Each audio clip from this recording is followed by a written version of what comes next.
Good morning, good afternoon, good evening, wherever you are around the world. We are so excited to have you here with us in COP Youth Ministry 2030. We are so excited to welcome you. We know that wherever you are around the globe, this is the place to be. With us today, we have curated an amazing set of speakers that will really speak about the importance of really including the next generation in what is climate change. What is that financing for making green a better option? Today, we are so proud of every single one of the people that will grace this virtual podium. We have three amazing community partners. And with these, I'm going to put my glasses on to start. Number one, we have with us DSFN, iGen, and IIU. Let me tell you a little bit about who our amazing community partners are. I will start with IIU since I am one of the representatives. IIU is the leading virtual education system and global brand confederation. It's renowned for its innovative programs and, most importantly, the commitment to provide education to all, no matter where you are around the world. We also have with us the iGen. iGen is a handle that is so amazingly popular. It really represents the generation that is now commanding our world. We have 74 million young Americans born between 1995 and 2012 that comprise the most important generation in this nation's history, both in size and composition. 1 out of 4 Americans from the age of 5 to 22 have been collectively dubbed the iGen generation. We also have the GSFN, and it has been established to provide a common platform that helps its members, financial institutions, benefit from opportunities emerging through economy and to sustainable economy. Support its members in developing capacities to integrate sustainability across the board. They foster initiatives that help build public-private partnerships promoting sustainable lending and investments. And as you know, financing is the most important thing for us to have a really, really healthy business development around the world. So without further ado, I would like to introduce to you our leader today, Dr. Srividhya Sukumar. Welcome, Dr. Srividhya. Welcome. Thank you. Thank you, Dr. Virginia. That was so kind of you. And we are so happy to have you all on this platform, on this digital dais today, with our community partners, as Dr. Virginia has duly explained, and also welcomed everybody.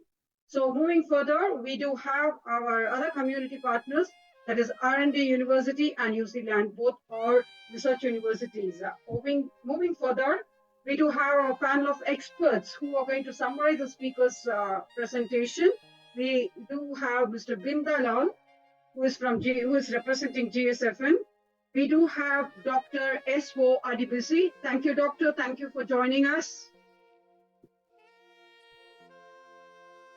And we do have Dr. Yes, thank you. Dr. Tedimia Adeloju, who is again moderator from GSFN. And we do have Dr. Amarnath Mishra. Thank you, Doctor. Thank you for joining us. Thanks for joining us on this platform. It's a pleasure having you here. Thank you. Thank you. We do have Dr. Lakshmi from iGen Global. Dr. Lakshmi, welcome. Thank you, ma'am. It's a pleasure having you here. We do have Dr. Zahira, Dr. R. Zahira, who has joined us from representing iGen. We do have Zahira ma'am, who is as panel of judges, panel of experts, who is going to summarize the presentation. So we welcome you all on board with us. Moving further, we do have our esteemed host here, Madam Ervina India, and she is representing IIU. Welcome, Madam Ervina. Thank you. Yeah, we do miss Madam Sandhya Balaji here. Her child is not well, so she's not able to join for the session today. So I'm pitching into the place of Madam Sandhya Balaji today. Moving further, and it's a warm welcome to one and all. And today, as we all gathered here on the platform of COP 2030 Youth Ministry, And what is it all about? That's what we are coming further. bringing it very close to the presentation. So as we all know, last week we were discussing about climatic action, climatic change that is required. When we talk about climatic change, hope we all will agree, hope the speakers today, the young speakers who have joined us today, they will agree with us that it requires significant financial investments. This is what they're going to deliberate upon, such as new energy systems, infrastructure that can withstand climatic change impacts. So the mitigation of the climatic change is a costly endeavor that requires significant financial investments in the form of new energy systems and infrastructure developments capable of withstanding the impacts of climatic change. However, the cost of this inaction of the climatic change is really too far expensive than we can just dream about it. In light of this, all countries must strive to reduce these emissions and adapt to the effects of the climatic change. So many developing countries are currently unable to undertake these measures due to lack of resources and technology. So on this note, our young speakers today, the young youth ministers today who are representing here on this platform are going to talk about the climatic inaction is vastly more expensive. And they are going to request all nations that who is required to reduce their greenhouse gas emissions and adapt to the effects of the climatic change. However, many developing countries lack these natural resources and technology, as I previously said. So, moving further, it is a global consensus that developed nations with the financial means and the technological expertise must ramp up their efforts to support the climatic action in all the developing countries, especially the ones that are most impoverished and which has not become sustainable yet. So the collaborative efforts at an international level are very crucial in tackling this climatic change. So owing to this reason, in the view of the above mentioned ideation, the COP20 Youth Ministry, along with JSFM, IGEN Global, and IIU, International Internship University, UC LAN, and also about R&D University, with our eminent speakers, is going to deliberate upon climatic finance. And the pointer number one, which we are going to deliberate upon, is assistance in improving the coherence and coordination in the delivery of climatic change financing. For this pointer, we do have Mr. K. Dhanush and Chikumbi Mafafi. Pointer number two is assisting the COP in rationalization of the financial mechanisms of UNFCCC. For this pointer, we have been joined by Mohammed Fahim Ahmed and Atia Hussain.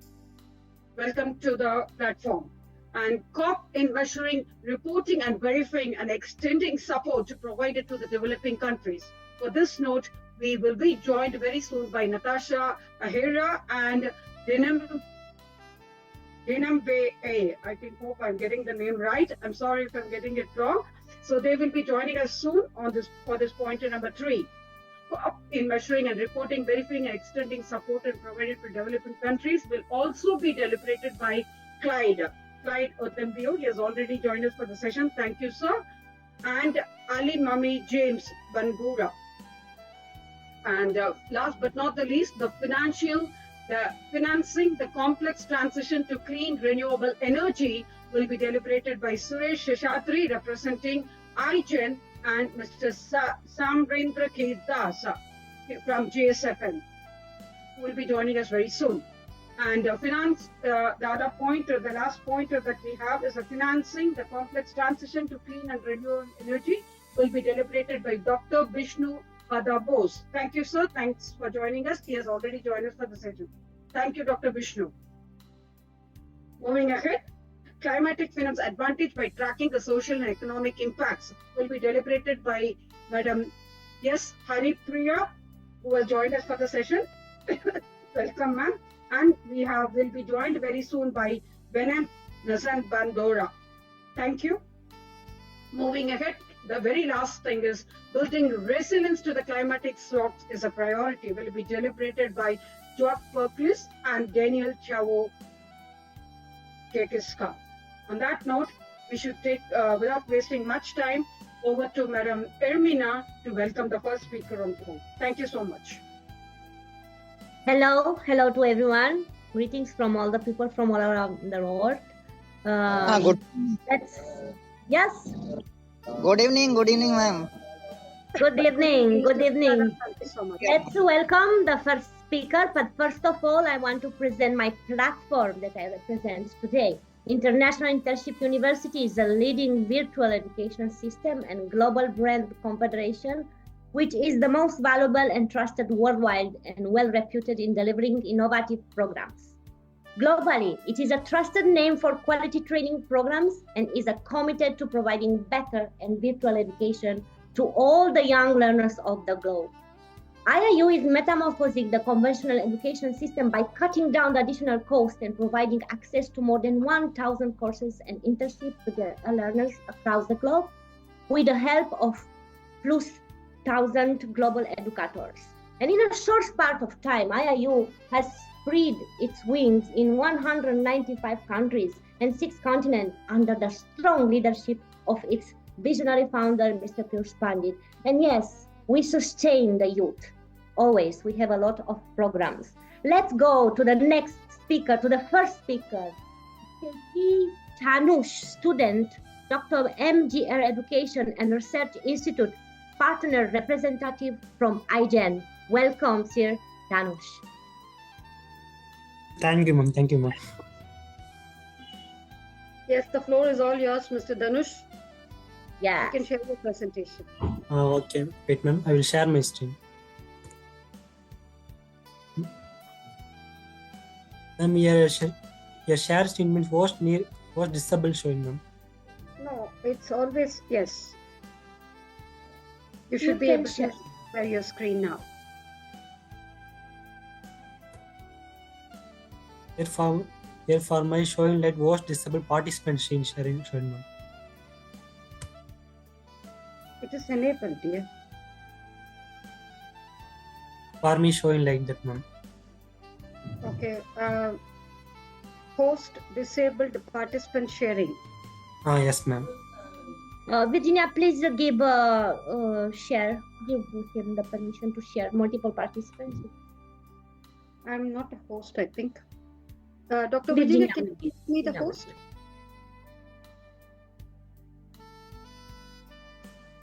It shows Virginia ma'am alone as host, ma'am. So the presenting people should be co-host, then only they can share the screen. Dr. Virginia? Yes. Your microphone is closed, Virginia. I'm not host. Ermina is host. It doesn't No, allow I'm me. not. You are the host. You are the host, Virginia. You are the host. No, unfortunately, it doesn't say that I'm the host. So I made it. Can we give him a host? That's better. They'll or enable screen sharing.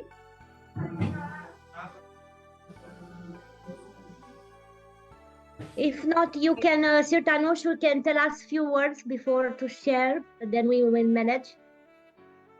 Okay, ma'am. So Dhanush, please try sharing it now.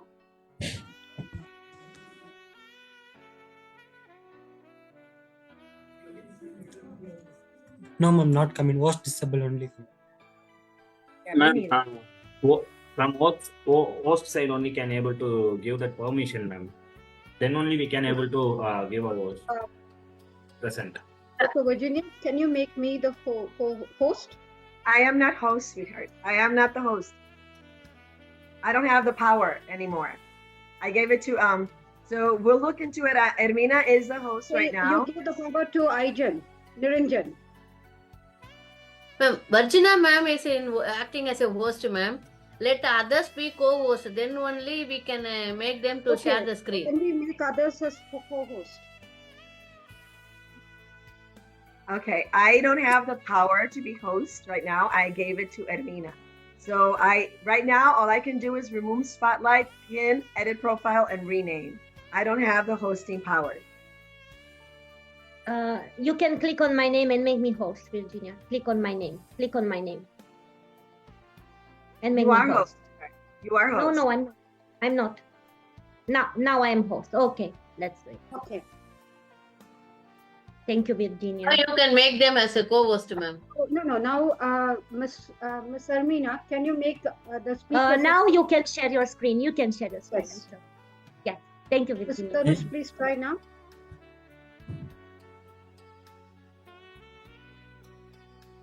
Yeah. Keep your camera on. Yes, ma. Your screen is visible. The screen is visible, ma.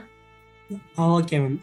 Good evening Yes. to another person here. Myself, Tanush from Dr. MJ Research Institute, currently studying third year CAC DSNA, and then Vice So Chairman of please have your camera on. camera on, ma'am. We are getting Dr. Virginia's picture on the side screen. Camera on, ma'am. Yes, camera is on only, ma'am.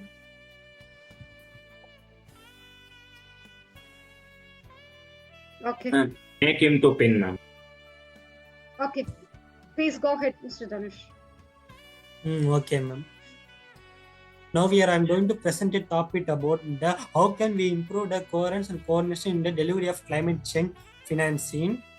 As we all know that climate change is one of the most pressing issue of our time and is required to constant effort from all the stakeholders to address it.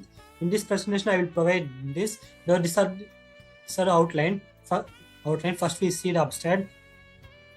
Here, I will provide the overview of the climate change financing, discuss the current state of coherence and coordination, highlight and challenge what are challenges are to us, and then best practice for improving the coherence and coordination. And then I will also describe the role of the international organization and then national government and the private sector to improve the coherence and coordination. Finally, I will provide some of the case studies that have successfully improved the coherence in the climate financing. So let's see here overview of climate change. According to an international framework, Convention on Climate Change, climate finance refers to local, national, or transnational financing drawn from public, private, and alternative sources of financing that seek to support migration and adaptation action that will address climate change. Climate finance is needed for migration because large-scale investment are required to significantly reduce emission. As you have seen the graph, as you all see that the green line indicated the increasing trends of clean energy investment, while the red line showed that fossil fuel investment was stable but starting to decline after the 2020. So climate finance is equally important for adaptation as significant financial resources are needed to adapt to the adverse effect and reduce the impact of the changing climate. Next, we see the current state of coherence coordination. According to international framework, Convention on Climate Change, by improving this coherence coordination by delivery of climate change, financing is essential to ensure that financial resources are used effectively to address climate change. However, there are several challenges achieving this. Lack of such as lack of transparency, accountability, and the trust among the stakeholders. In addition, there are gaps in the availability of data, information, and the climate finance flow, which made it difficult to track the progress and identify areas for improvement. This challenge there have been several initiatives aimed for improving coherence and coordination in the climate change financing, such as Standing Committee on Finance established by UNFCCC. The SCFS identifies several activities to improve coherence and coordination, such as developing common standards, enhancing communication and collaboration, and promoting knowledge sharing. So here the 8th meeting of Standard Committee Finance Bonn Germany, they done this. After this, let's now see the challenges. What are the challenges after while we are improving this coherence and coordination. There are so many challenges like the trust among the stakeholders, likewise absent of a common reporting framework. In addition, there are gaps in the ability of the data and information on climate finance flow, which made it difficult to track the progress and identify area for improvement. Despite the challenges, there have been several initiatives and that improving coherence coordination in the climate change finance, such as we already seen the Standard Committee on Finance. SDG is established by United Nations Framework Convention on Climate Change. The SDG has identified several activities, like we already see for how this SDG was improved coherence and coordination by the common standard, enhancing communication and collaborating, providing knowledge sharing. So let's now we see the best practice. What are practice author and then improving the coherence coordination climate change as established. We can establish the clear policy framework and regulatory mechanism at the national level, promoting transparency and accountability and building trust among stakeholders. The private sector can also play a critical role in improving coherence coordination by adapting sustainable business practice and the corporate social responsibility. As you see the draft here, this is REDD means reducing emission from deforestation and forest degradation. This is a top 10 countries funding the period of 2006 to 2022. The initiative provides financial intended to developing country to reduce the greenhouse gas emission by preserving their forest. Okay, let's now we see the role of international organization. What are the role for international organization? What are things that they are doing? As we see in the UNFCCC is one such organization that has been instrumental in improving this coherence coordination climate change financing by they already established the several financial mechanisms such as Green Climate Fund, GCC, and then Global Environment Facility, and then they provide a financial resources to develop in a countries for climate change, migration, and adaptation. The UNFCCC has also established the Standing Committee on Finance. As we already seen, this was scientific and the several activity to improve this by the common standard, enhancing the communication and the collaboration, promoting knowledge. As you have seen, this draft was named as a falling shard. At 613 billion a year, climate finance is a fraction of what needed for developing country. This draft we need to maintain in the 1.5 Celsius pathway for developing country. Next we see the role of the national government. What are the role for national government and able to tackle the climate change?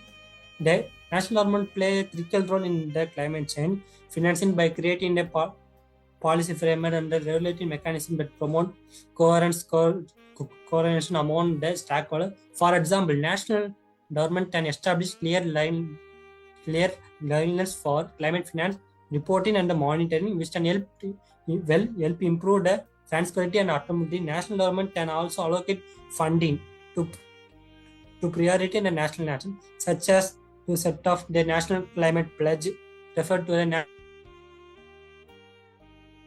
national department contribution under the Paris Agreement. Other issues are written down to fund this project. In addition, national government work with the international organizations and the private sector to develop the innovative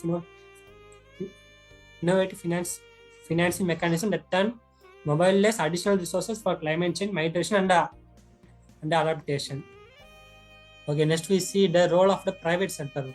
The role of private sector in the climate adaptation, as the private sector also plays a critical role in the climate change financing by adapting sustainable business practice and the corporate social responsibility. Private entities can also contribute to climate change financing by providing funding, product, and then service for reduction. In addition, private entities can help to improve coordination by collaborating with the national government and the international government to develop the innovative financing mechanism that can mobilize additional resources for climate change, migration and adaptation. Okay, now let's see some of the case studies that was successfully initiated and then improved the coherence and coordination in the climate change finance. Here I mentioned three case study. First one is a Green Climate Fund. The GCF is a financial mechanism established under United Nations Framework Convention on Climate Change to support developing countries in their effort to migrate and adapt to climate change. The GCF has approved more than 170 projects in over 1,000 countries with a total investment of $10 billion. Let's see the second Climate Investment Fund. The CIF is multilateral climate financial mechanism that provides funding to developing countries for climate change, migration, and adaptation. The CIF has supported more than 300 projects in 72 countries with a total investment of over $8 billion. Now let's see the Global Environment Facility. The GEF has supported more than 4,000 projects in over 170 countries with a total investment of over $17. Okay, let's see now finally in the conclusion. Now we've seen that how can we improve the coherence, coordination, delivery of climate change financing. Financing is essential to ensure that financial resources are used effectively to address climate change. In this presentation, we discussed the different type of climate change financing, the current state of the current state and the best practice, and then we also described the role of the international organizations, national governments, and the private sectors. And also, as we've seen, there are several challenges in achieving the coherence, but there have always been several successful initiatives aimed at improving the coherence. It is important that we can work together to improve this coherence, coordination, and climate finance, and ensure that we leave a sustainable planet for the future generation. Thank you all. Thank you, Ramesh sir, for giving me this opportunity to be a part of this Agent COP 2030 speaker. Thank you all. Thank you, ma'am. Thank you so much, Mr. Tanu. Thank you so much for joining us today. I have to say that your presentation was very clear, and I think it was a perfect one to start because we definitely know that really making green finance available to everybody is key to improve. And just explaining a little bit more, green finance means to all those financial services that really allow us to make our countries and our planet more sustainable. So we're going to be listening to this going forward, but I'm very, very happy that you were the first one because you really made us understand what green financing is. Thank you so much. Thank you. And I want to invite Dr. Lakshmi to summarize your presentation. Thank you, ma'am. Lakshmi, we can thank you for the pleasure. I am very happy to conclude about the presentation given by K. Dhanush. He has given a wonderful presentation about assistance in improving the coherence and coordination in the delivery of climate change financing, which is a very need for this present situation worldwide.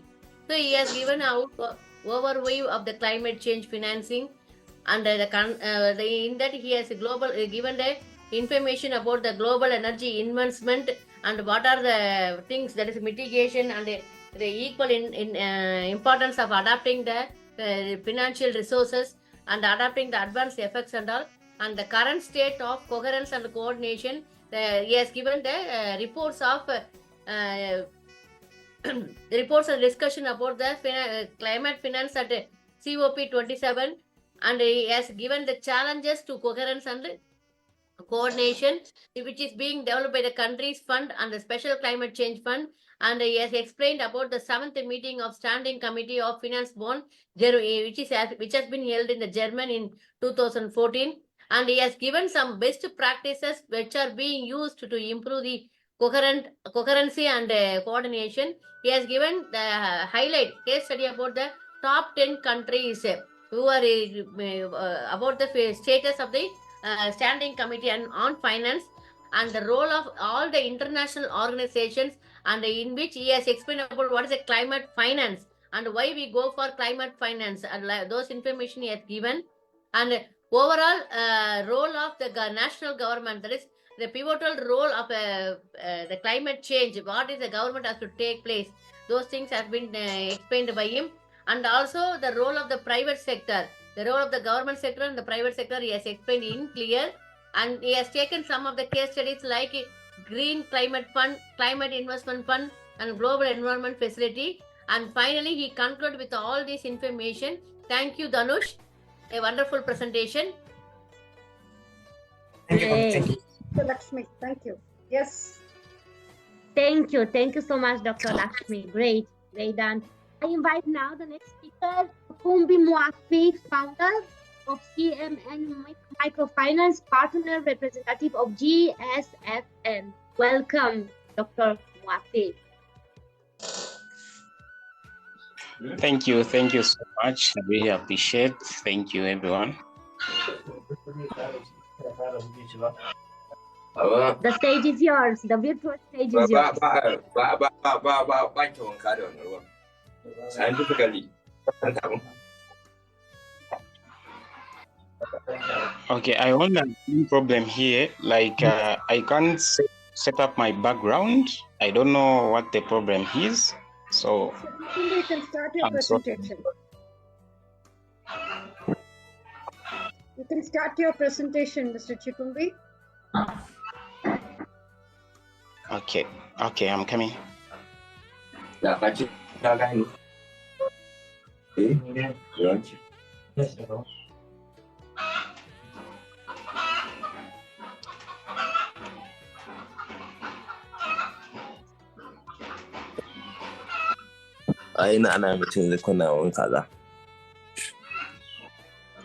Should we go to the next speaker and then we come back to you, Mr. Chikumbi? Is that okay? Yes, it's fine. It's fine. And we'll manage the problems. Okay, we invite the next speaker, Mr. Yes, So, now I want to invite with us another great speaker, Mohammed Fahim Ahmed, student, Dr. MGR Educational and Research Institute, partner representative from IGEN. Welcome, Dr. Mohammed. Thank you, ma'am. Hello, everyone. It's wonderful to see people from various corners of the world here today. It's truly inspiring to have such a diverse group of professionals gathered here. I believe our collective experiences will contribute to this rich discussion. So shall I present my presentation? The virtual stage is yours. Okay, so here we go.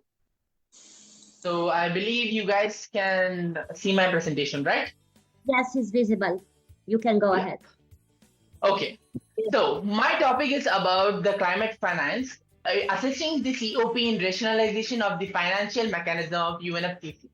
So basically, what is happening over here? The UNFCCC is an international treaty that aims to address the climate change. The financial mechanism is a key component of the UNFCCC that helps fund project activities related to climate change mitigation and adaptation. So, who am I? Let's get to that later. As you guys have a basic introduction of me, we'll get to later who am I. Okay? So, what we are going to see over here right now, we are going to see over here the introduction, challenges, rational strategies, and analysis. So, introduction. So, what is my topic about? The main my topic is actually about the rationalization of the financial mechanism of UNFCCC, which is basically supporting the conference of parties in streamlining or making the financial mechanism of United Nations Framework Convention of Climate Change. Guys, when I tell this, you guys don't understand anything. Believe me, I know that. But the term rationalization over here, what does that even mean? That means that it is the process of making the financial mechanism more logical, coherent, and well organized. This could involve the existing financial structures, procedures, and policies, and making adjustments to enhance their efficiency, transparency, and impact. The goal here is to ensure that financial resources allocated to the UNFCCC are used optimally to change and address the challenges posed by climate change. So, what is climate finance? Basically, we all know what is climate finance. They refer to the funding provided to and supported by action. But what is actually climate finance? It is the money for cutting the emissions and coping with the climatic impact, key for greening and protecting our beloved planet.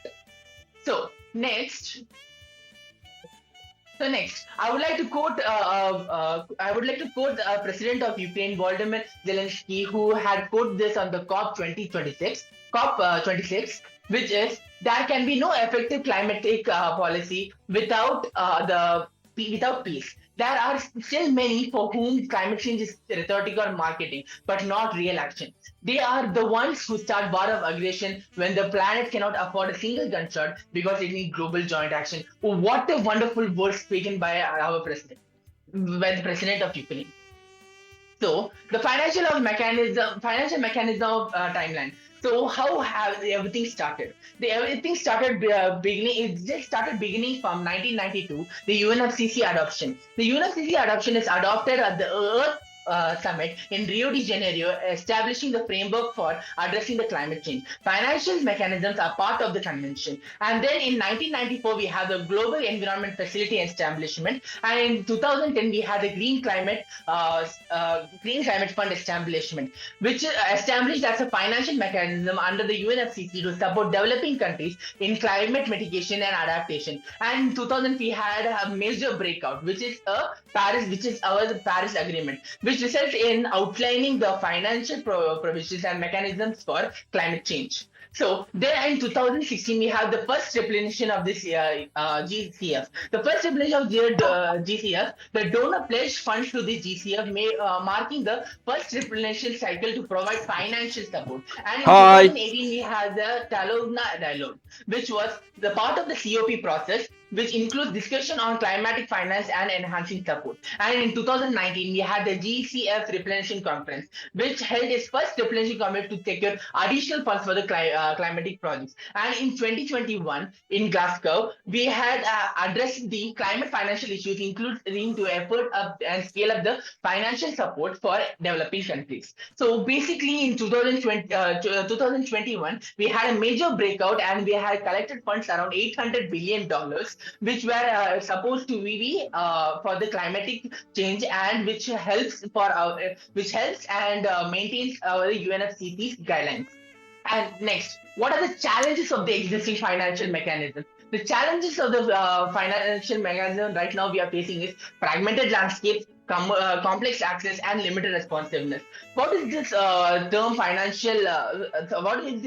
in financial mechanism called fragmented landscape? Everyone might think it is nothing but the multiple funds and institutes overlap with overlapping mandates, leading to confusion and redundancy. And when it proceeds, it gets to another problem, which is the complex access. Developing countries often face cumbersome application processes and eligibility criteria, hindering access to vital resources. And then when that process is completed, we have limited responsiveness, which is actually a major criteria where the mechanism struggles to adapt the emerging priorities and changing country needs.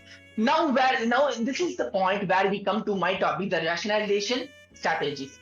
One of the rationalization strategies is streamlining the architecture. The streamlining architecture this can be what can we say? This can be done in a three-way approach. The three-way approach has simplification, enhanced coordination, and improved impact.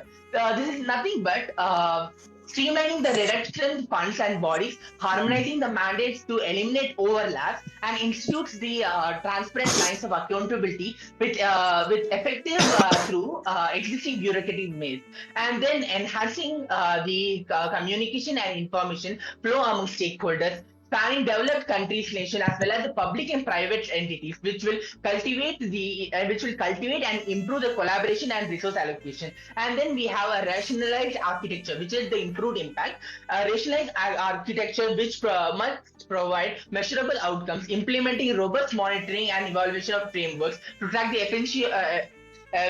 efficiency of the financial support. Next, the other thing, like I have mentioned about the eligibility criteria over there, and which was difficult for people to overcome. So to simplify that, we can make in simplifying access in 4 steps. consolidate funds and harmonizing the eligibility, create a centralized application platform, streamlining the approval process, and enhancing the transparency and accountability. So, by consolidating the funds and harmonizing eligibility, we can combine the redundant funds and align eligibility criteria to streamline the funding and ease the application burdens, and then create a centralized application platform, streamlining the access to funds, creating a user-friendly portal which offers support and guidance for easy application and guidance. After that, we can fast track through the standard decision and simplified reporting. After when the process is done, the last week comes to the transparency and accountability, where we can track, review, and adjust transparent funding flows, regular evaluations, and optimize impact. And this is the analysis from till now. The breakdown of UNFCCC mechanisms since the beginning. So for now, only 64% has been allotted to which is the majority of the donations has been given to the Global Environmental Facility. And in the second phase, we have the 34th percentile, which is the 60 GCF, the Green Climate Fund, and the 2% for the Least Developed Countries Fund and Special Climatic Change Fund. This 2% is applied because of the simplified access. There is no simplified access. As the people who tried to get the money or donations on time, they weren't able to pass through the eligibility criteria where they had been facing this issue. By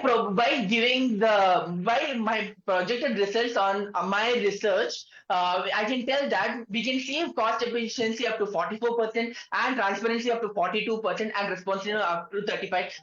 This is just a statistical review on approach which I believe, but there are so many other key factors to even consider. This is just a small extract of it.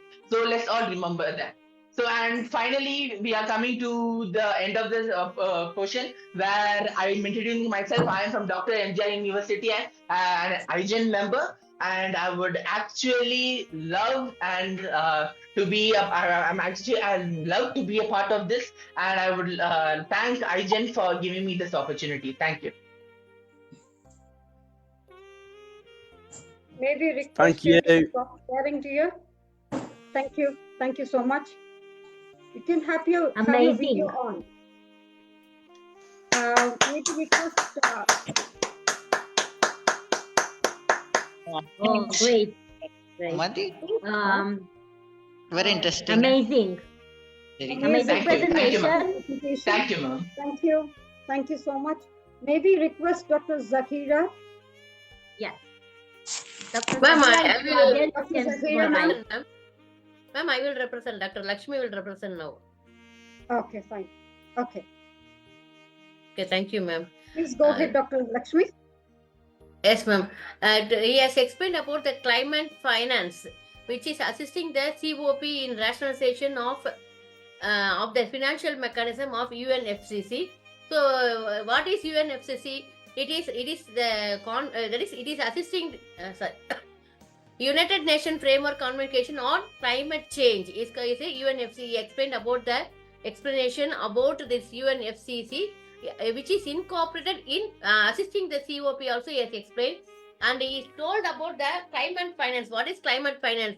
That is, we are getting the funding provided by the supporting projects and actions, how the actions are going to be taking place, and mitigation, and the climate finance which come from various sources, and what is the role of this climate finance in climate change. He has told in a very good manner, and he explained about this climate finance about UNFCCC starting from 1992 till 2015, and how it has been taken place, the Global Environmental Facility and establishment, and also about the Green Climate Fund establishment.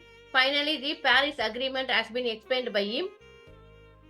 And next, he has explained about the challenges of the existing financial mechanism. Under that, he has subdivided the fragment landscape, complex access about the funding of all, and what are the limited responsibilities of each and everyone has been explained by him, and the rationalization strategies. Under that, he has explained some 3 points. There is simplification, enhanced coordination, and what are the improved impact about that.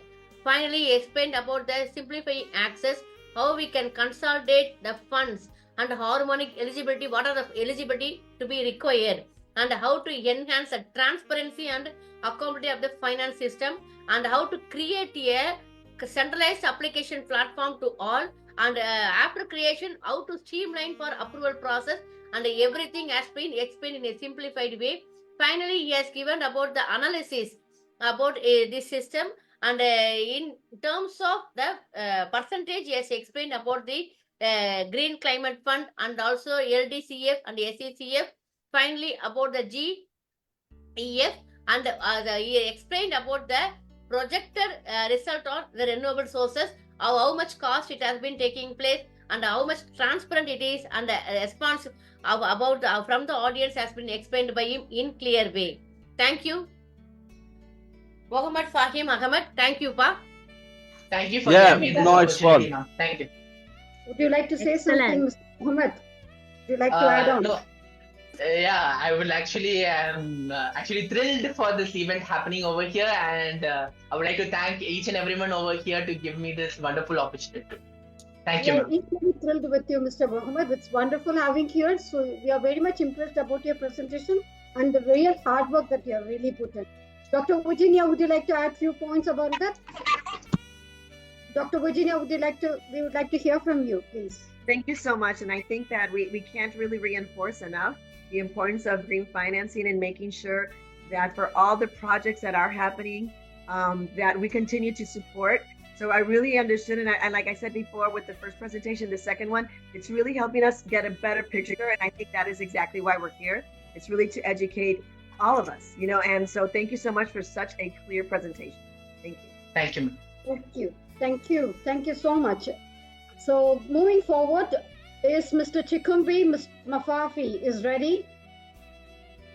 Chikumbi Wafi, Mr. Chikumbi Wafi, I believe that you're ready by now.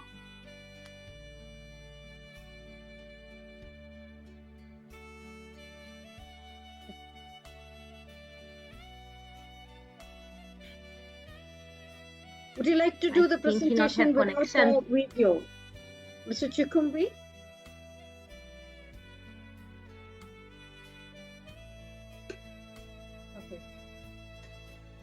Okay.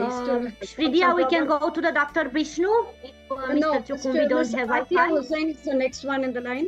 Can we check for Miss Atya Hussain if she's around? Mr. Atya. Miss Atya Hussain. Great. Then I am happy to present Ms. Atya Hussain, advocate, women's rights partner, GSF. Welcome. I think Dr. Bishral should go in. Okay. Welcome, Dr. Vishnu. Miss Atya, are you there? Dr. Bishru. May I know who is interrupting in between? I heard some voice in between. Who is that? I heard somebody talking in between. Who was that? Mr. Vishnu is there. Okay. So we'll go ahead with Mr. Vishnu, welcome. Mr. Vishnu, would you like to present it now? For sure, because Miss Atya is not.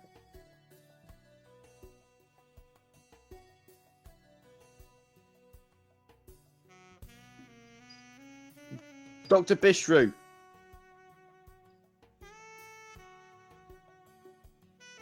I heard somebody talking again. I may have to remove you from the group now. No, I'm sorry. Don't remove me. I was just seeing if Mr. Bishru was ready to present. Who is that? I just want to know. Who is that? Yes, What's your JJ. name? Hi, I'm JJ. Okay. JJ, we respect your presence. We would love to have you here throughout the program. And Yeah. I'm sorry, you'll have to follow the norms as others are doing. Kindly mute yourself and your video, please. My bad. Thank I you. We really apologize. appreciate it. Thank you. Mr. Vishnu, sorry for this interruption. Please go ahead. If you let me to present him, dear Srividhya. Yes. Sorry, Miss. Welcome. Yes, welcome Dr. Vishnu Padabose, PhD from Indian Institute of Technology, Kharagpur, India, partner representative from GSF, and the stage is yours here.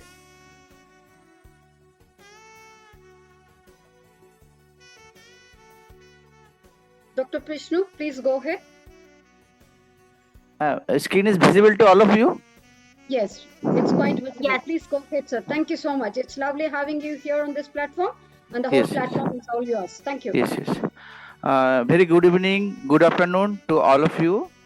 I express my sincere thanks and gratitude that I have given a scope to present my topic here. So thank you so much. So this is my topic, the Global Initiative Towards Climate Financing.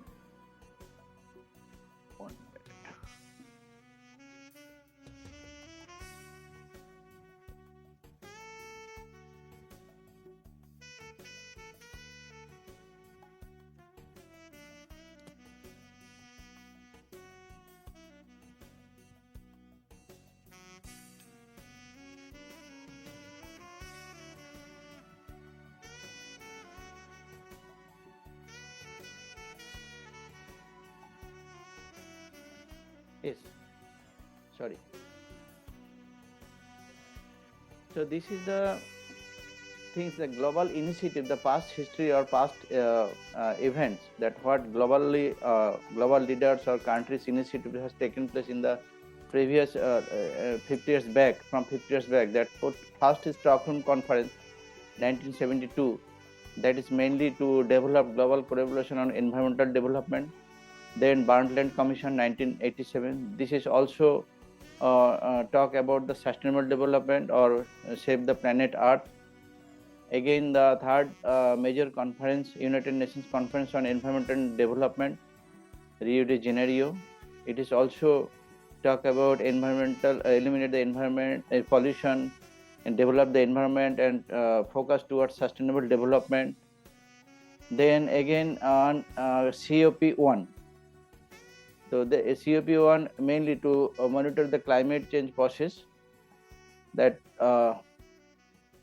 in a larger newly industrialized country would together be among the largest emitters of the greenhouse gases. The COP1 was thereafter set adoption of a legally binding obligation to reduce greenhouse gas emissions.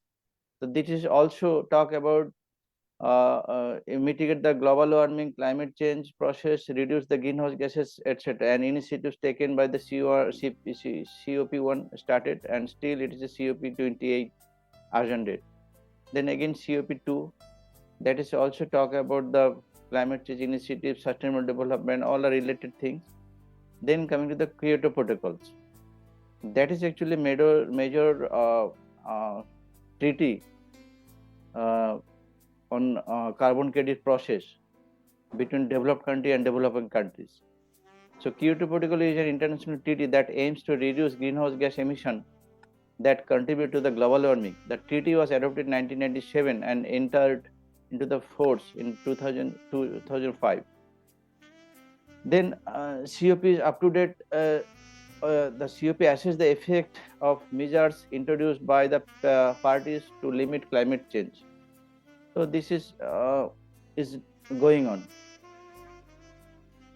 Now, if we see the past history, before pre-industrialization time, CO2, mainly carbon dioxide, amount was 278 ppm, or as on 216 to 403 ppm. However, the potential is 1 is considered by the research and R&D, but scientists have come out with the research that is potential of the CO2 is 1, but CO2 concentration is measured in the atmosphere. So again, this is the scenario pre-industrial time and present time. I mean 2016 data. Methane now 114, nitrous oxide 6.48, and fluoride gases, it is very dangerous thing, 1.48. Potential is very high. So fossil fuel, coal and oil are by the far largest contributor to the global climate change process, accounting over 75% of the global greenhouse gas emission and nearly 90% of carbon dioxide emissions. As greenhouse gas emission blanket for Earth, they trap the sunset. That is the common phenomenon of the global warming. Coming to the next slide. This is the brief things. It shows that human activities is the major accelerator to in the process of global warming. So of course now human Earth global community has taken different initiatives to mitigate this process or eliminate the effect, etc. So this is the scenario. This chart is showing that human activities towards global warming is a major area, a major quantity, major contributors. And natural system is, of course, it is a natural process. It is not our hand, but it is not so big issues.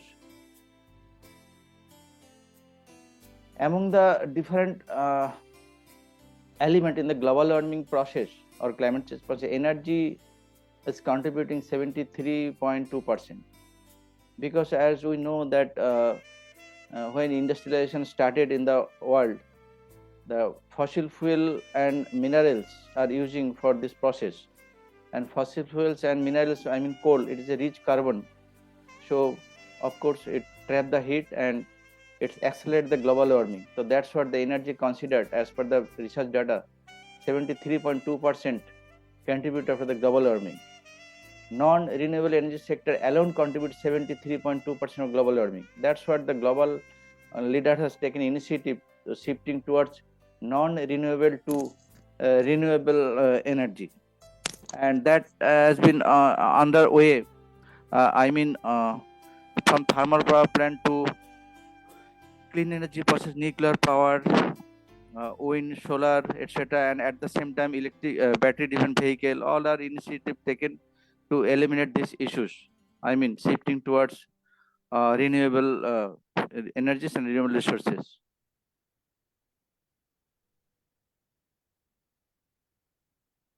Sustainable development and global climate change issues. Climate change issues is a part of the sustainable development. So climate action is a key opportunity to advance the sustainable development goals. So climate finance linked with the SDGs. So it is a major aspect because it is not so easy process that elimination of the effect of the climate change. And different mechanism is involved in this process, like shifting towards renewable sources and at the same time automation of the industries, resource optimizations, resource circulation, many things involved in this process, in innovative approach or everything. So this is the climate change in turn developing towards way towards sustainable development goal.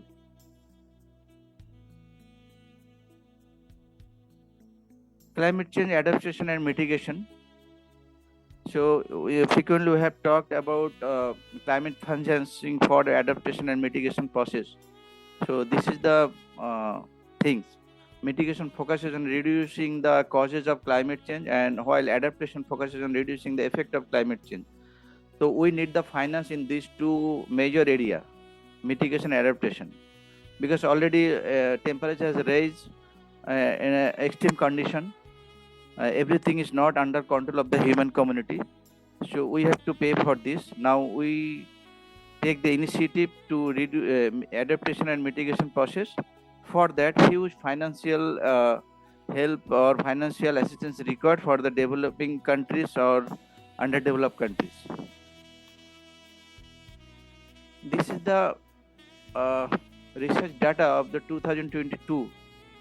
CO2 emission is 33.9 here, showing over here, and all our related data is here. Fossil fuel 80%, everything is there. It is the research data, and same pictures in 2030 projections. As scientists has guessed that they are through their statistical analysis or different mechanism, this would be the projection at 2030. And 2050, the zero emission, their projection as per their research outcome. So this is our this should be our approach. We reach to the zero emission, net zero emission. So this is the three figure over here again. So we have to reach over here net zero emission. For that, the process is adaptation, mitigation is the main concern, and finance also need for this mobilization, this process.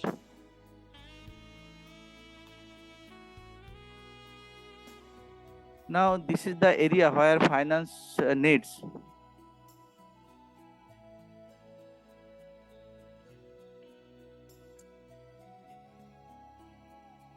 global annual average energy consumption needs by sector and technology on the net zero emissions.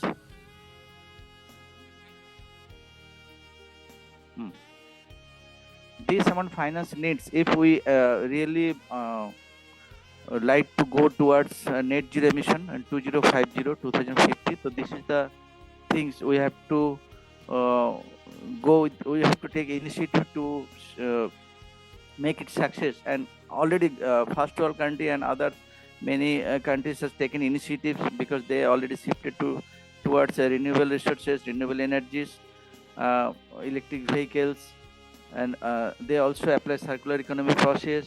At the same time, community development, rural entrepreneurship, technology development, research and development, all are connected to these initiatives.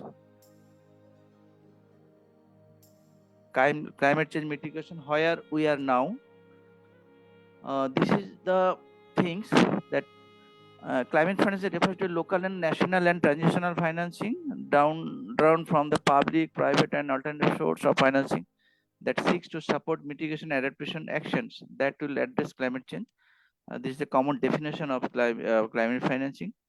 Now coming to the point, according to the IPCC, keeping global temperature rise below 1.5 degree as set out in the Paris Agreement, investment in renewable must triple to 1.3 trillion annually by 2030. So cumulative investment is required, but one research data is showing that in 2022, for renewable energy, 0.4 trillion investment is there, I mean finance is there. So that should increase in these portions as per the IPCC projections. This is another data of present status of the climate financing. At 2022, this amount of financing has been already in the field.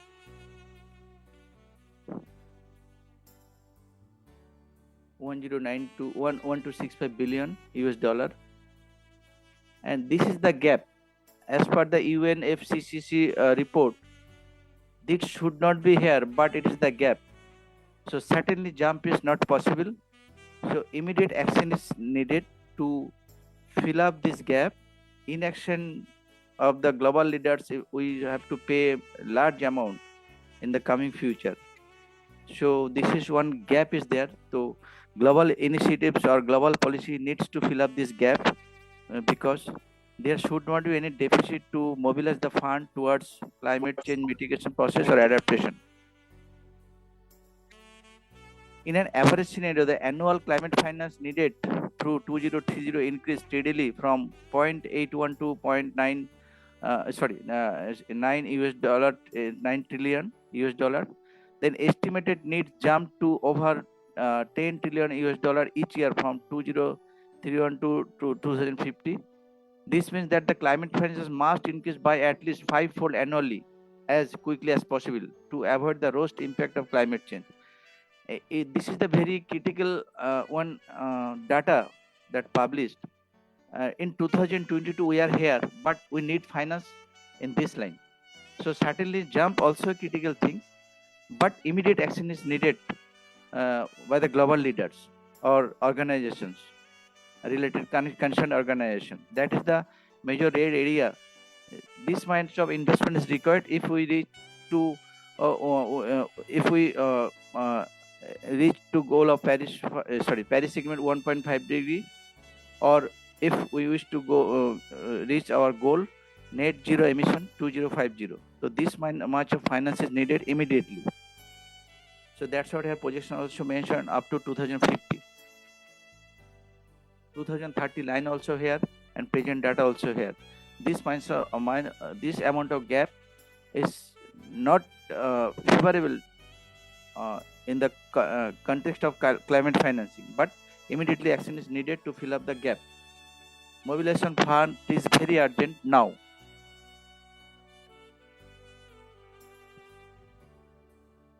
This is similar data, but I have mentioned that public private financing here, but the same data I have seen the last slide. future climate finance necessary to maintain 1.5 degrees Celsius pathway.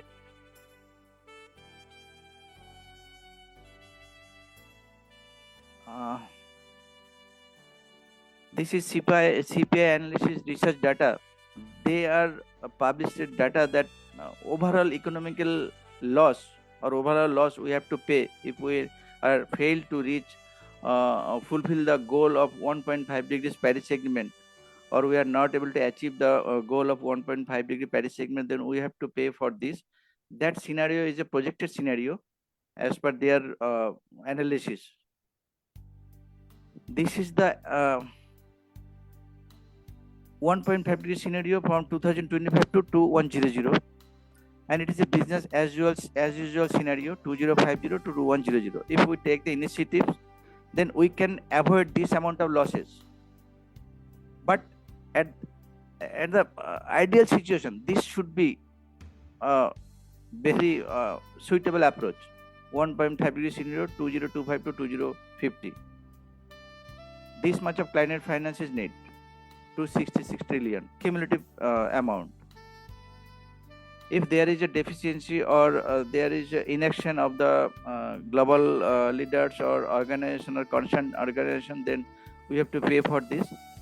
This estimate losses based on the direct economic impact of increased weather-related and uninsurable demand, increased production cost, productivity losses, health costs, etc. Everything is related, because consequences of the climate change or global warming is a very serious issue, very severe issues. So it is connected to all. I mean, production, increase the price of the goods, loss of the resources. We have to pay for health cost, everything. So this is the ideal scenario, has published CPI analysis data. So no longer we delay the meeting total climate investment needs. The higher the cost will be, both to mitigate global temperature rise, to deal with its impact and avoid the worst impact of the climate change.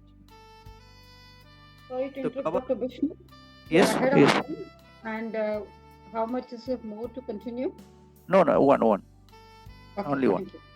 Yeah. The successful adoption of the Paris Agreement and achievement of the net zero emission goal are significant symbolic milestones, signaling to public and private entities the global consensus on a low carbon and climate resilient futures. Policymaker needs to tailor climate finance policies to address country specific context.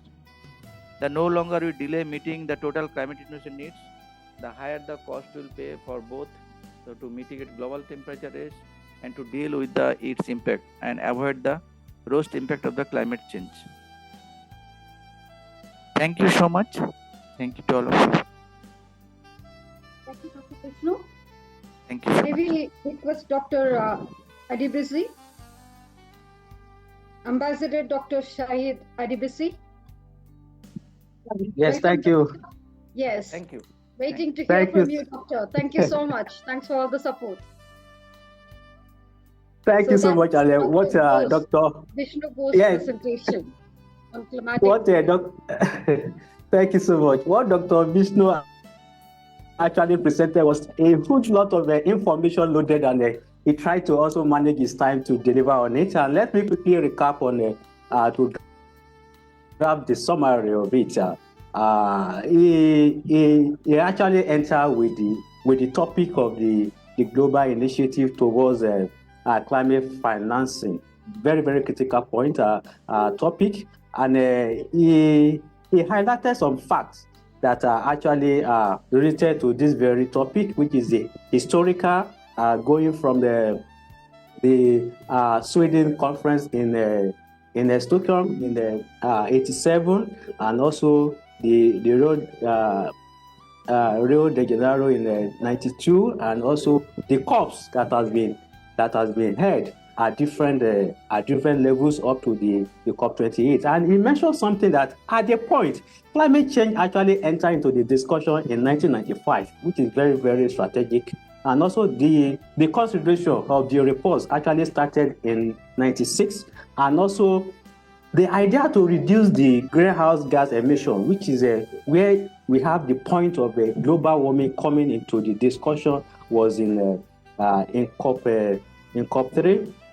Then he mentioned the sources of a greenhouse gas emission, very, very critical, the CO2, the methane, the nitrous oxide, and also the fluorinated gases. And he mentioned that the three actually were related to the fossil fuel sources, which is very, very critical. And we have the fluorinated gas actually coming from the electricity, refrigeration, and some other elements. So these are very, very strategic facts.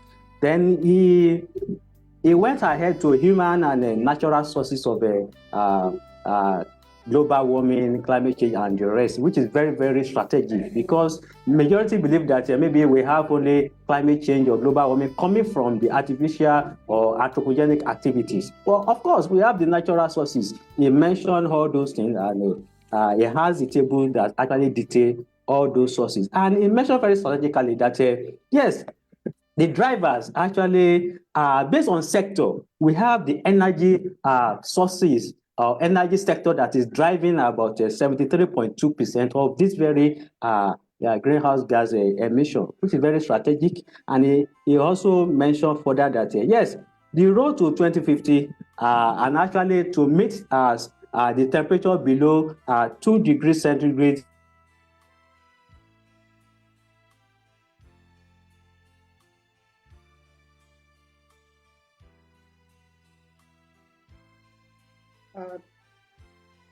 Thank you, Doctor. I think we missed Dr. Adivisi there. Yes, or Ms. Ermina? Yes, my dear, I'm here. Yes. So yes, whom are we going to call now? Is it Chukumbi or... I think Mr. Clyde Odiambo is there. Mr. Clyde, are you there? You can hear us? Atia Hussain has joined. Yes, I hear you. I hear you. Welcome. Let me introduce you, Mr. Clyde, co-founder and CEO G. Tollers Foundation, fellow Connecting Dreams Foundation. Welcome with us today, and the stage is yours. We are eager to see your presentation. Okay, thank you very much. Thank you very much. My video has been stopped, but I'm going to share my screen. Okay, is my screen seen? I believe yes. Now it's visible. Yeah. Yeah. Yes. Okay, fine. So yes. Thank you very much, everyone. Protocol observed. Nice being here to share with you all. What I believe is Hello. Am I audible? Yeah, can Mr. hear. Clyde, let me just take a Okay, minute. fine. It's okay with Doctor. Dr. Adivisi, thank you so much. We lost you in between, so we call the next speaker. And Mr. Yes, Clyde, it was network. also you will have to summarize Mr. Clyde as well. Thank you, Doctor. We'll come back to you soon. Thank you. Mr. Clyde, please go ahead. Thank you. Okay, thank you very much. So I was saying when every presenter was speaking, they tackled more of the impact of climate financing, and that's my topic. So I'll, not take a lot of time, but still have the presentation since I planned for it. So my name is Clyde Odiambo. My name is Clyde Odiambo. Yeah, sure. Okay, I come from Uganda. Of course, that is in Africa. And I run a social enterprise called Tollers Foundation, but also, a global change maker of Connecting Dreams Foundation. That's about me. But of course, I want to first talk about Uganda, being among the world's most vulnerable and the least adaptable to climate change countries, with a score of 166 out of 181. That's according to the Vulnerability Index 2018. But this also as a result of dependence on natural resources, e.g. in the culture sector, water, energy, and fisheries. So every presenter, defined this. Climate financing being the local, national, transnational funding, which is drawn from both public, private, and all other sources. But all these financing they're actually going to, looking at how to mitigate or adapt to climate change actions. Yep. But of course, we all know that climate change is a long-term shift in temperatures and weather patterns. So, the first being the social and economic impacts of climate change, we all know that climate change, affects the food supplies, industry supply chains and markets, but also the damage infrastructure, cities. We all know the pollution that pollutes the water, the environment, which brings up, human health complication, but also affects the global development.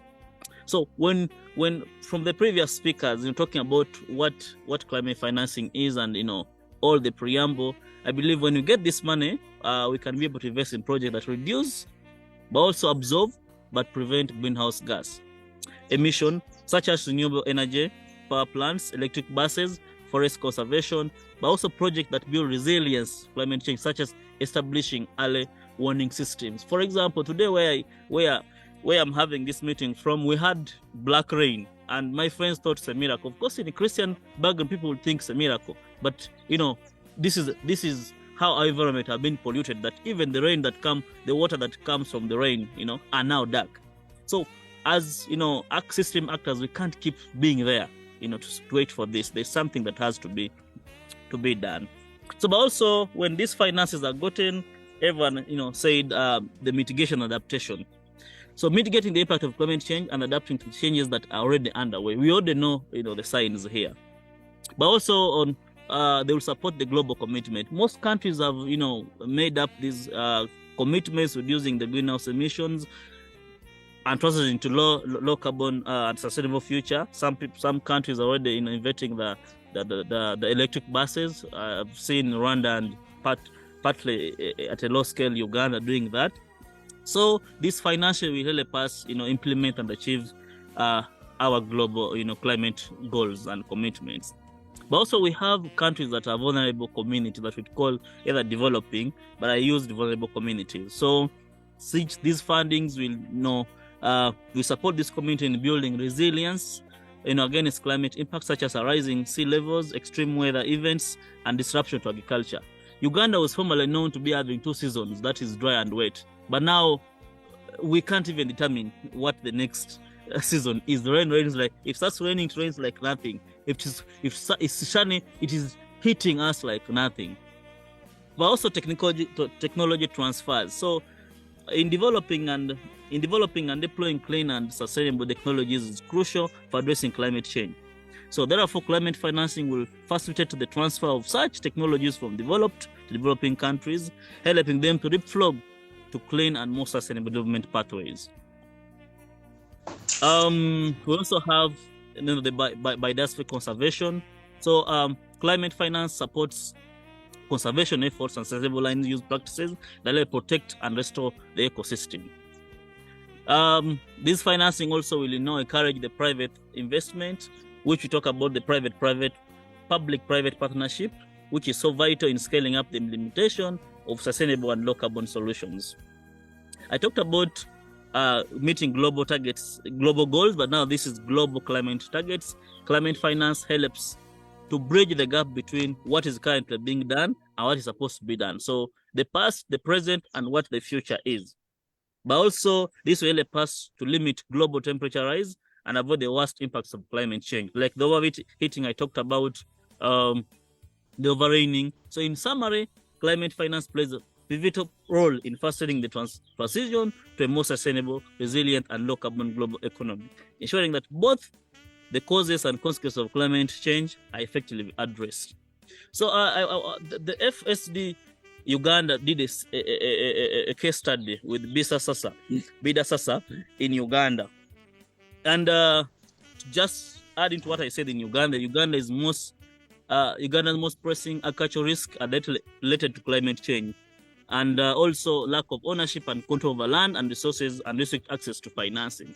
So the farmers would want to farm, but the land, even if we say that agriculture is the backbone in Uganda, but the land still, we have the land board that is owned by the government. So access to financing to purchase bigger land, but also the agricultural tools is still a problem. So when the Bida Society did this case study, they looked at the women who preferred mostly the village saving and loan association, the local kind of association in the community, which could not, attract them funding maybe to be sustainable or to go smart or green, whether to buy new tools or get new land. So these guys came up with a unique business model that would help, those women go smart, but also it included leveraging mobile money technology and group lending to enable them access credit for energy saving, household equipment, and climate adaptation tools. The two key approaches were done here. That was integrating mobile money technology, which was supposed to open doors for these people to develop digital formal financing services. That means they could go to banking to bank instead of saving money at home. And also there was a tailored credit approach where they used the group reliability model. For example, if a group had saved a lot of money, they could give them a loan to buy land or buy good tools to do smart agriculture, but also life changing. For example, the real essence was to give an assistance of monies so that these people can buy life changing stoves instead of cutting down trees, etc. So with all this being said and the advantages of climate financing, and I think most of us from the first presenter, he said that a lot of financing have been released to countries which are not accountable. So my call to action after this presentation and even after the advantages of climate finance is that even before the financing, I think we need to do something in community. And to just end by what Tolese is doing is that we're not only doing advocacy, but also doing specialized training, where young people and women can select local value materials that degrade the environment and remake art pieces. They have polythene bags that become a hazard to the land. We pick them and make art pieces, but also the women do kitchen garden that can have the greening, but also we're thinking about advocating more for tree planting, but also setting up a lot of community demonstration gardens in every community. So as the trees are being cut, there's something that is going green. Thank you very much, team. That has been my presentation. Thank you. Thank you very much, Mr. Clyde. It was a very comprehensive presentation indeed. May we request Dr. Shahid Adibisi to kindly help us with the summary of the presentation. Thank you, Doctor. Please go ahead. Yes, thank you. I think, yes, let me quickly finish up with the cover presentation. And this one is going to complement that one because they are very synergetic. Yes, when I was relating the last speakers, because it's very, very essential points, he mentioned something about the most significant aspect of this very campaign is actually mitigation and adaptation. And he pinpoints the idea of a reduction from the mitigation and also the reduction of costs from the mitigation and reduction of effects on the part of the adaptation. And he went through to the final stage of the road to net zero, that is the net zero pathway from the 2020 to 2050. And one key message that I want us to take away from here is that that very financing is actually focusing on different aspects. And we have the fuel necessity infrastructure and end use. He explained details about that one, and those are the needs for that very financing. And he mentioned something about the investments and also what is the trend and what are the status now. And he mentioned something about we need more like 5 times of the investment proposed that are being on now to meet up with the 2050 target. And also he concluded with this very aspect that if action is not taken very fast, the investment that maybe we are thinking that it is very huge, the loss that is going to cause is going to be more and even double that very investment if we don't take action fast. That is very, very important. The investment is quite high, but if we don't meet up with that very investment very fast, the problem and the chaos and the loss that the global community is going to incur is going to be far double above that very investment. So it is better to throw the part of the investment and be safer than to delay the actions and also incur the losses. So that is the first wrap up about that. Other details, I think people will get it from the slide. And coming to Mr. Clyde's presentation, very, very smart one. He mentioned about the advantages of climate financing, and he actually pinpoint the areas that the climate financing is going to be very, very strategic, be useful. Funding of the actions on the reduction of the climate change effect or activities or the rest like that. And he mentioned that the prevention of the greenhouse gas emission is very, very strategic, that investment will go into that. Then the renewable energy sources and development, research and the other facility infrastructure around it is going to be very, very strategic. And also the clean infrastructure that is going to be using natural elements of powering it is going to be very strategic. Then he went to mitigation and adaptation, where he was talking about the vulnerable communities. Yes, that is where that very financing is going to be very strategic. The vulnerable communities, not that they are the ones that were causing this very problem, so because of the effect, so their terrain of the geopolitical or ecosystem is actually being impacted by that very problem. So they are very vulnerable. So that is the aspect of where the financing is going to be very strategically be useful. Then supplementing their resilience and some other solution. Then technology transfer. Technology development, technology transfer, and technology utilization. These are the aspects that the financing is going to be very useful. Then conservation, you mentioned that, and also making a very strategic point about bridging the gap about what development in the past has caused and what development at the present are causing, and what the likelihood of what the development in the future are going to cause. So this very financing is going to take care of those very strategic positions. And also he actually ended up with the transition in the economy, because of course we have different economies that has come with the development of different ages. So definitely the new order of economy is going to be a new order, and we need to transit from the current one to the new one. So that is what the financing is going to also cater for. And finally, you draw a case of the Uganda case study about the agriculture. Exactly that is what the financing of the climate change is going to cater for, where it was he mentioned that it was a community of women in agriculture, but with little resources to actually manage a sustainable agriculture. And he mentioned what they use the financing of that very model to cater for: the energy, the infrastructure, how they will adapt to the climate actions and solutions, and also provide the land and also credit facilities. These are the model that the financing of the climate change is going to actually follow.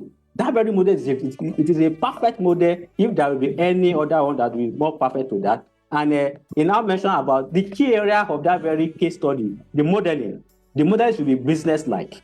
Then he talked about the capacity building. The people that will get involved should have the capacity to actually use it effectively, efficiently, and deliver the result. Then it talks about accountability. Accountability is very, very strategic. It's not about financing a kind of a development agenda. It is about accountable for it. And finally, it talks about advocacy. Advocacy is also very, very strategic, because information, awareness, and also dissemination and communication is very, very needed when it comes to development agenda. So these are the summary that I can quickly recap from me. Thank you. Thank you, Doctor. Thank you so much. That was a very detailed very detailed, very enthusiastic summary, I would say. Definitely, before handing over to the boss of the day, Ms. Ermina, I would like to take this opportunity to welcome Dr. Renuka Thakur, who has joined us from GSFN. Thank you, ma'am. Thank you for joining us today. It's a pleasure having you here, definitely. And I hope you will enjoy our session. It's always a pleasure. Thank you, Dr. Srividhya. Thank you very much. I am extremely sorry for being absent for 2 sessions. This is nearly the end of that session, so I'm extremely sorry. And I must be like, I appreciate the enthusiasm of all the partners coming together and leading, and especially congratulations to Srividhya that she is leading this with very great enthusiasm. And I am very proud again to be a part of this whole consortium, which here you are, like IGEN, IIU, and others. So I'm thankful for all of us, like, to come together and do this big thing. I want to give only 2 or 3 announcements before I again leave, because today I'm having my guest here, so I'm a bit busy. And then you can continue. I will hear the session fully, but may not be able to speak. Now in coming this year, we have grown a lot, and with all these partners, we are doing immensely very good, of course, knowledge exchange and capacity development. And because this is specially focused on youth, I want to give an announcement that we are going to run a very big project throughout the year, and that is going to start with Soil Summit in Pakistan. And we are going to have it hybrid. So those who are in Pakistan and those who can afford with time and money and all that can be in person, but rest of us can join virtually. So we are going to have Zoom, and we are going to also open several breakout rooms. So each one can get into the breakout room and have personal meetings. So it would be a lot of networking and so on. Now in this summit, it is going to be 7-day summit, half day of opening and half day of closing. So 1 day is over, but the rest of the 6 days, we are going to have 24 streams, and each stream will run for 4 hours, and 12 streams will be hosted by Pakistan, and 12 other streams, parallel streams, will be hosted for Global South. And each stream of Global South will be hosted by 1 country, meaning that we will have 13 countries all together working towards this capacity development and disseminating the work. At the same time, now we are not going to finish this by just 1 event, but we will continue such events every month. So first month is Pakistan, February is Egypt, March we have Kenya, April we have Uganda, and in 5th month we have Brazil, then we have my mistake, April we have Nigeria, and then in again on 7th month, July, we have Uganda, and so on. So we are going to have a full range of global networking, and plenty of things will coming out of it, because we are not only focusing on Soil Summit, as the name says that we are focusing on soil, but it is not only soil, but it is whole system change. Along with it, it would be build environment, finance, capacity development, mitigation and adaptation, and all the areas. So I will share the, like I have already shared few things with our GSFN in their emails. But if other partners are interested, we would like to also invite them to this. Again, it is free and online. And because it also gives you a year-long program, you can set yourself, and we will be giving a chairship to each one who leads on that program. So that is how we are trying to motivate and encourage people, and it is all about local capacity development throughout the global south. So that is what I wanted to tell here today, and I'm going to soon produce some video and slides which I will be happy to share with everyone. So thank you very much, Srividhya, for listening to me, and please continue with your program. Thank you very much.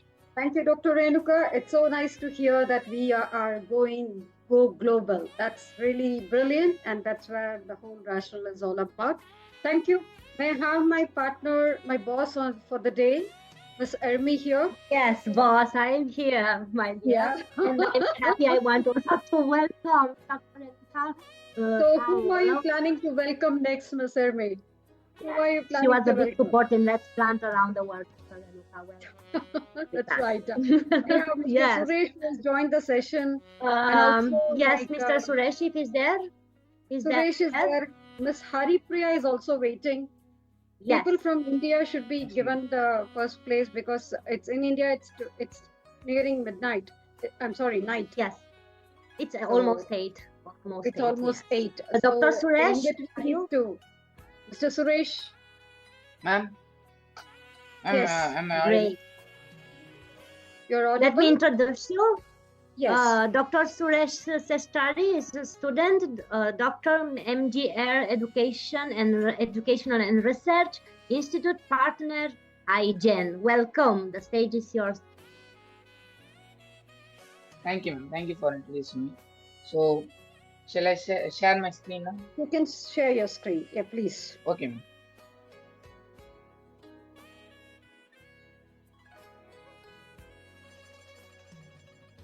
So, as everyone can see, we are able Suresh to see your screen. You can go in for a slideshow. Yes, you did.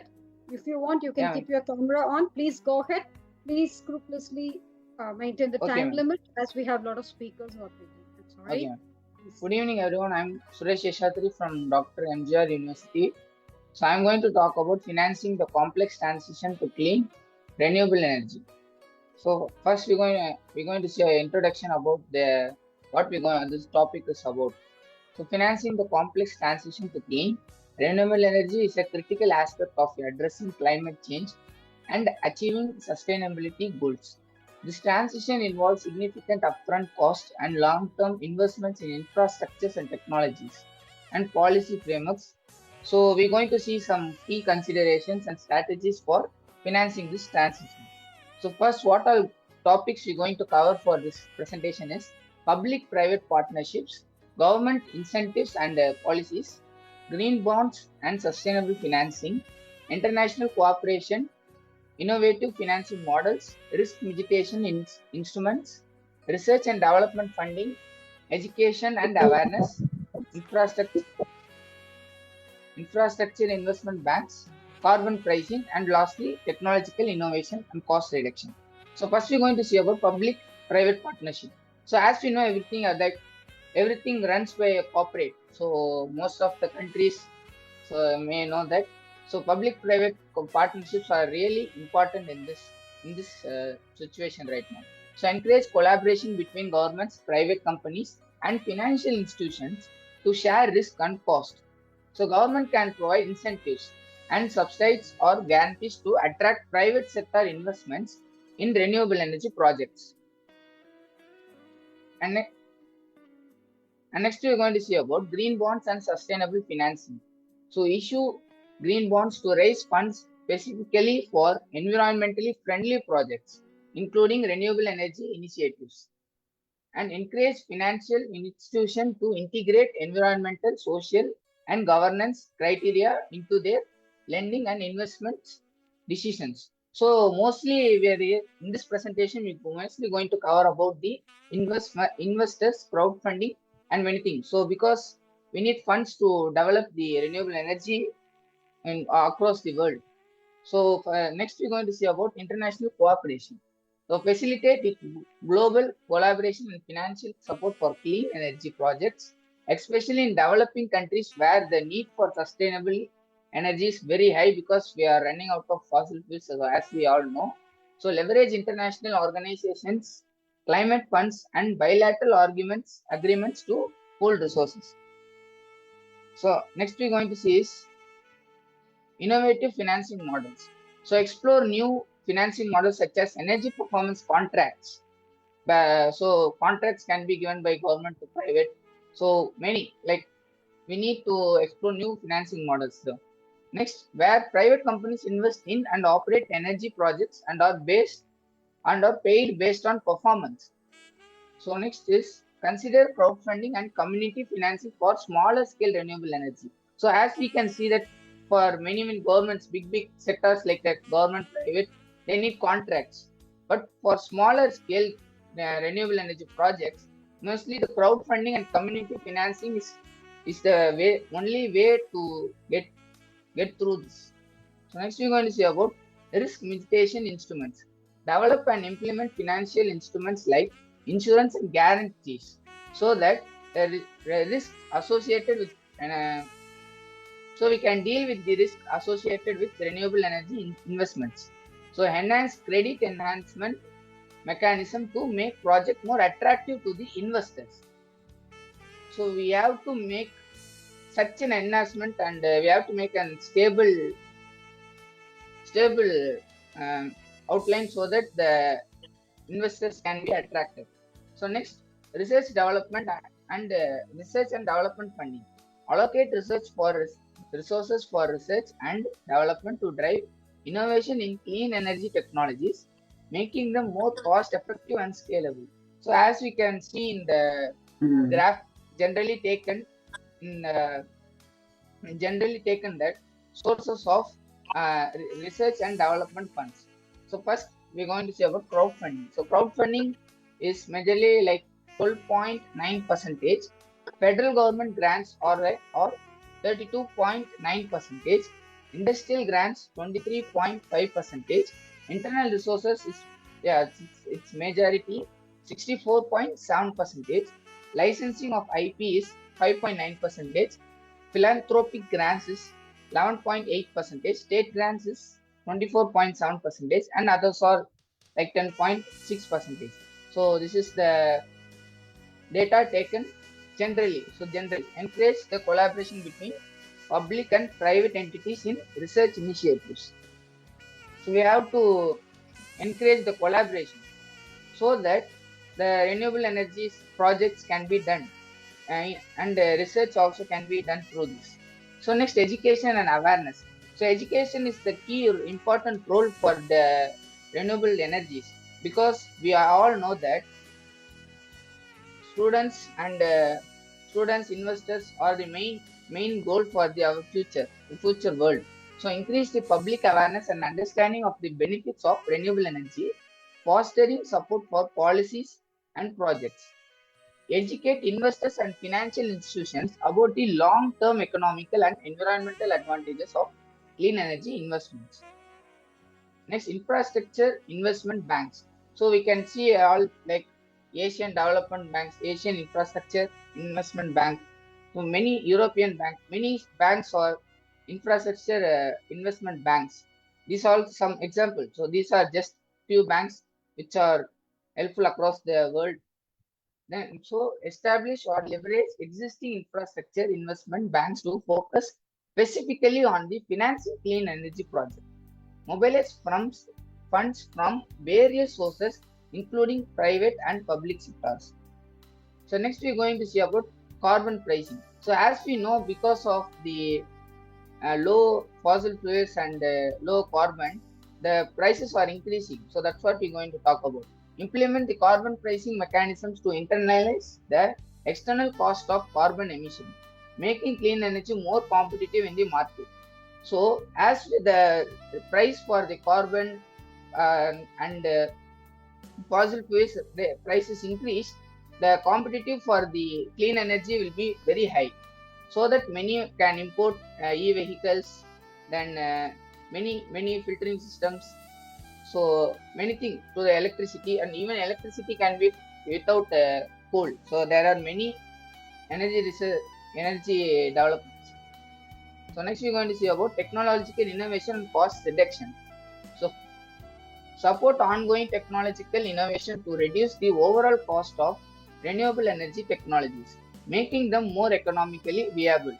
So, as we can see to the graph, that we can see as the time goes from how the technological innovation, the cost reduction have been went through in the graph.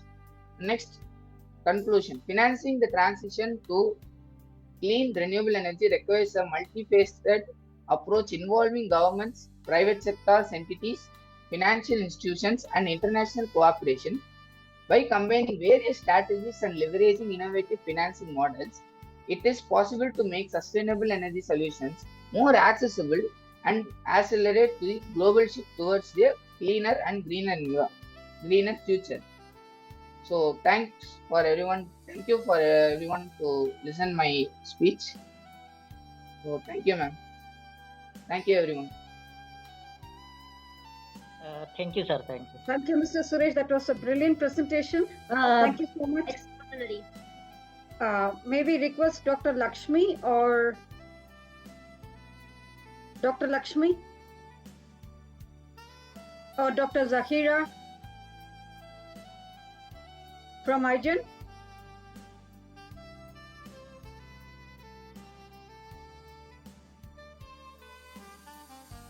Dr. Lakshmi or Dr. Zahira?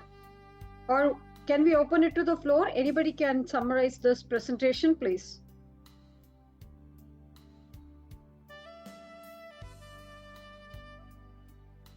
Dr. Virginia? Yes, doctor. Thank you. Yes, sure.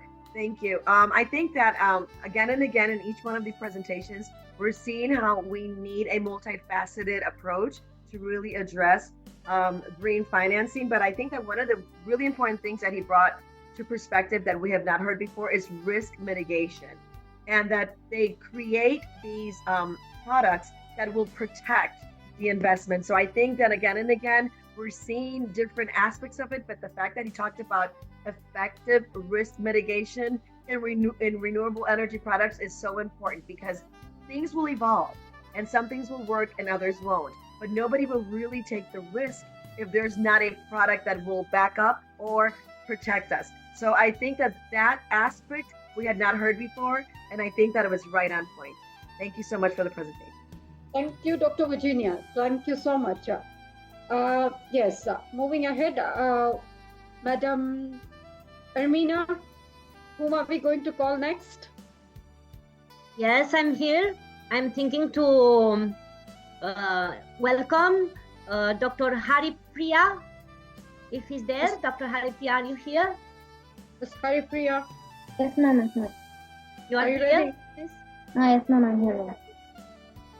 Yes, let me introduce you. She's a student on biotechnology, member IGEN, partner IGEN. Welcome. Ma'am? Yes. If yes, you can open your camera.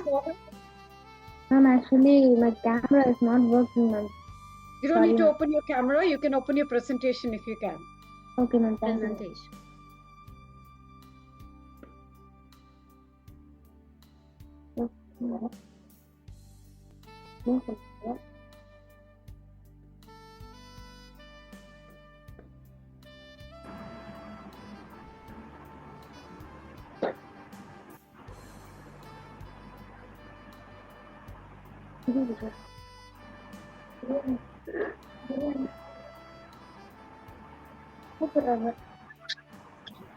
Ms. Haripriya, do you have a problem? Then we can call the next speaker, and then by the time you'll be ready.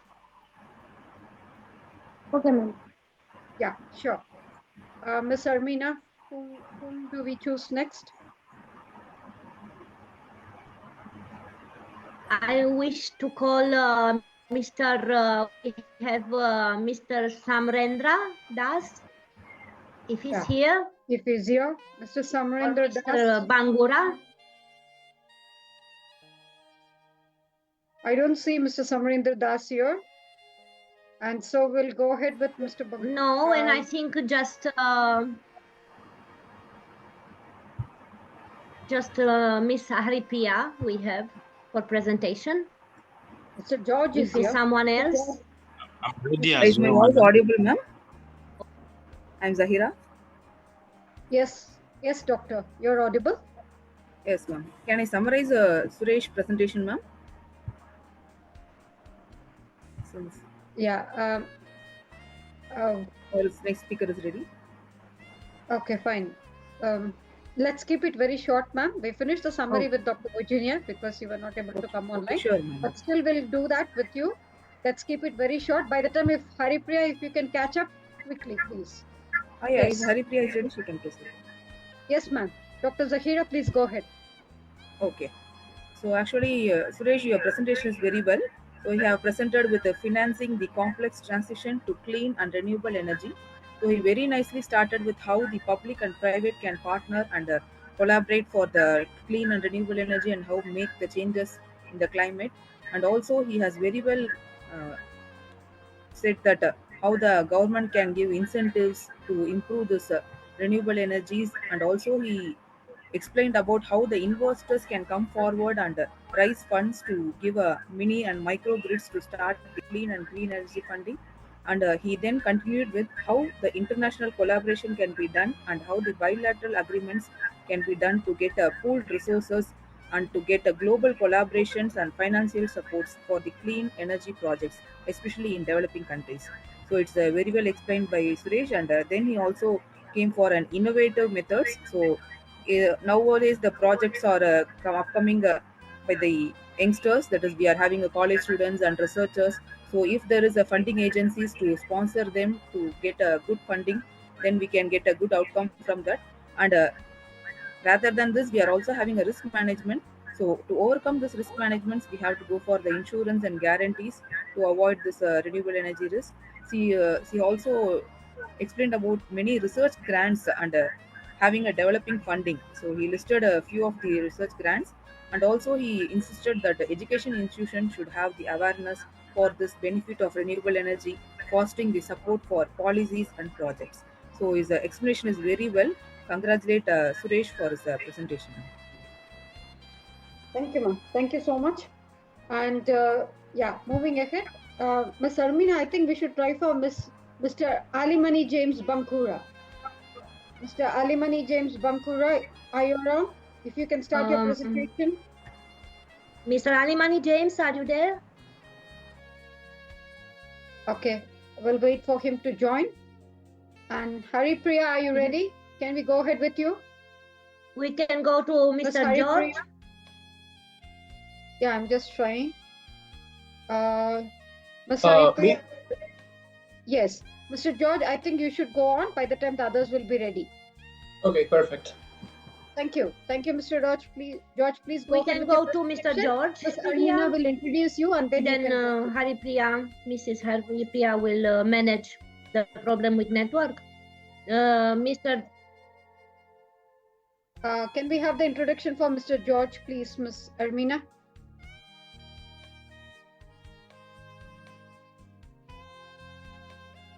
Of course, Mr. George, Foreign Ministry.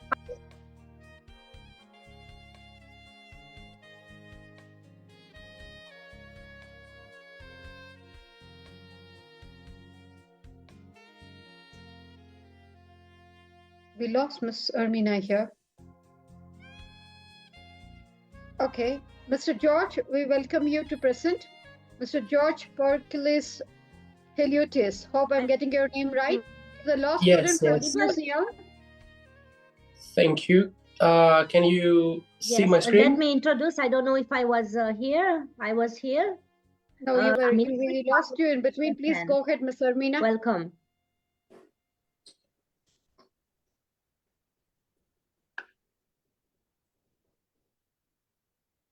Thank you. Yes, Mr. George. The platform is yours. Please go ahead. Thank you. Thank you. Thank you. It's I have a very small request. Let's stick on to the timing. Of course. Thank you.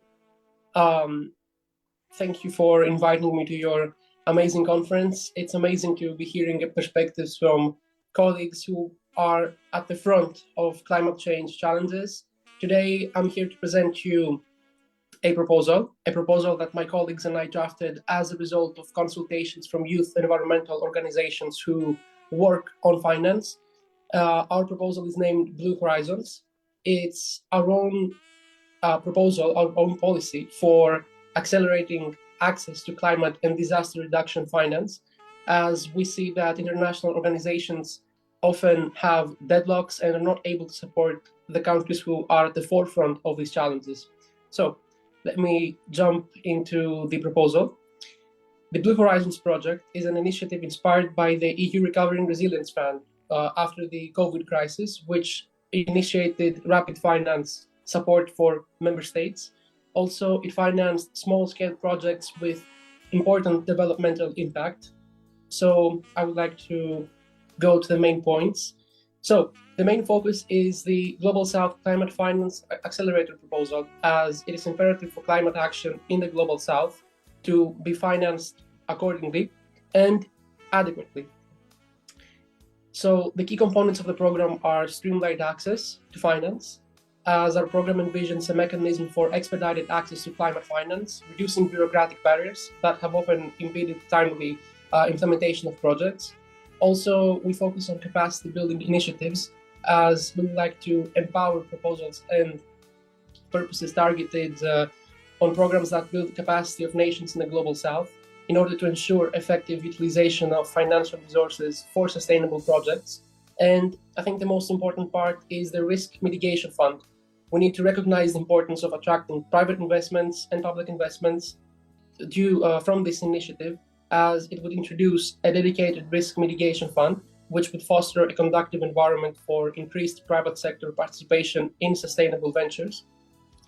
Also, these programs is strategically aligned with our own sensitive considerations and strategic considerations, as our country is in a good geographic position. We have ample sun, wind, so renewables are a focus and a priority of our government and the private sector as well.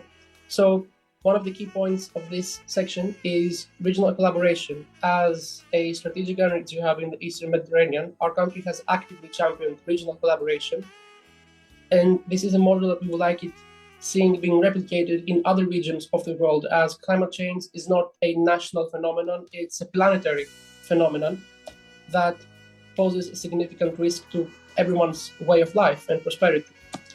This initiative is also aligned with European Union proposals, which underscores our commitment to collaborative frameworks, leveraging the strength of collective efforts for a sustainable future. Also, bilateral partnerships are an important part of this, and this is something that we will work on as we lobby for the program, on civil society organizations, on upcoming UN draft resolutions. We need to take a multifaceted and multidimensional approach towards the implementation of this initiative. Also, our program, of course, is not confined by borders. It's a global endeavor with far-reaching impacts. We emphasize on the points of equitable resource distribution, as we want to stand as a beacon of equitable resource distribution and ensure that funds are allocated based on needs and priorities rather than disproportionate factors or political factors. An important aspect of dealing with climate change is technological and policy transfer, as this initiative supports the transfer of sustainable technologies, emphasizing on the global sharing of expertise to uplift the nations who are in need, fostering a more interconnected and collaborative world. Resilience and adaptability are also important factors of our initiative, as Blue Horizons emphasizes on building resilience and adaptability, acknowledging that environmental challenges are dynamic and require proactive, flexible solutions on a global scale. So our next steps will be to lobby for the implementation of the program, as we would like to engage in diplomatic endeavors, acknowledging the necessity of garnering support and building alliances. Blue Horizons will actively engage in diplomatic efforts to ensure its integration into international agendas. We will also take the same steps during bilateral consultations, engaging with key stakeholders to address concerns most important, to gather insights and tailor the initiative according to diverse perspectives and needs. We will also, in the upcoming months, conduct expert briefings or participate in them as well.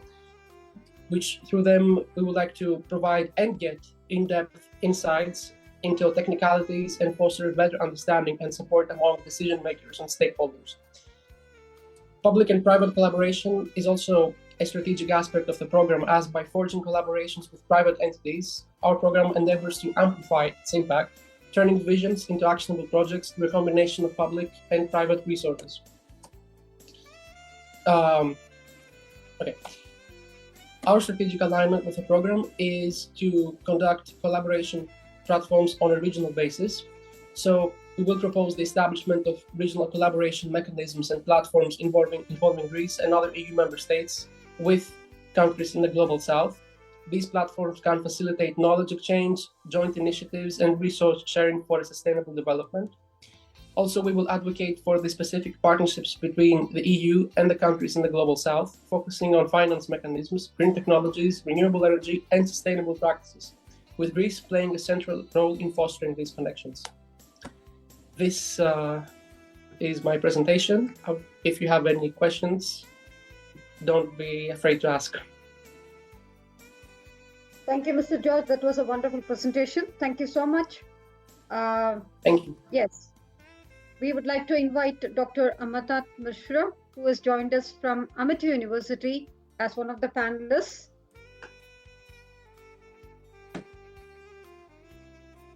Yes, thank you, Dr. Srividhya. Very nice presentation.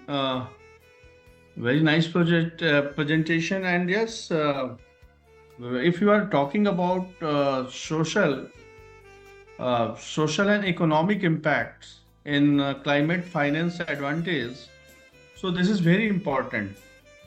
So socially, if we have faith on such type of things where we can also improve the environment and we can attach with nature, that is beneficial.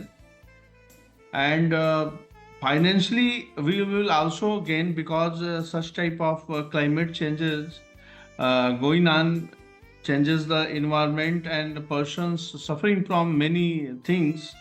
So we can also prevent and we can also enhance our economic need. Thank you for your nice presentation. George, thank you very much.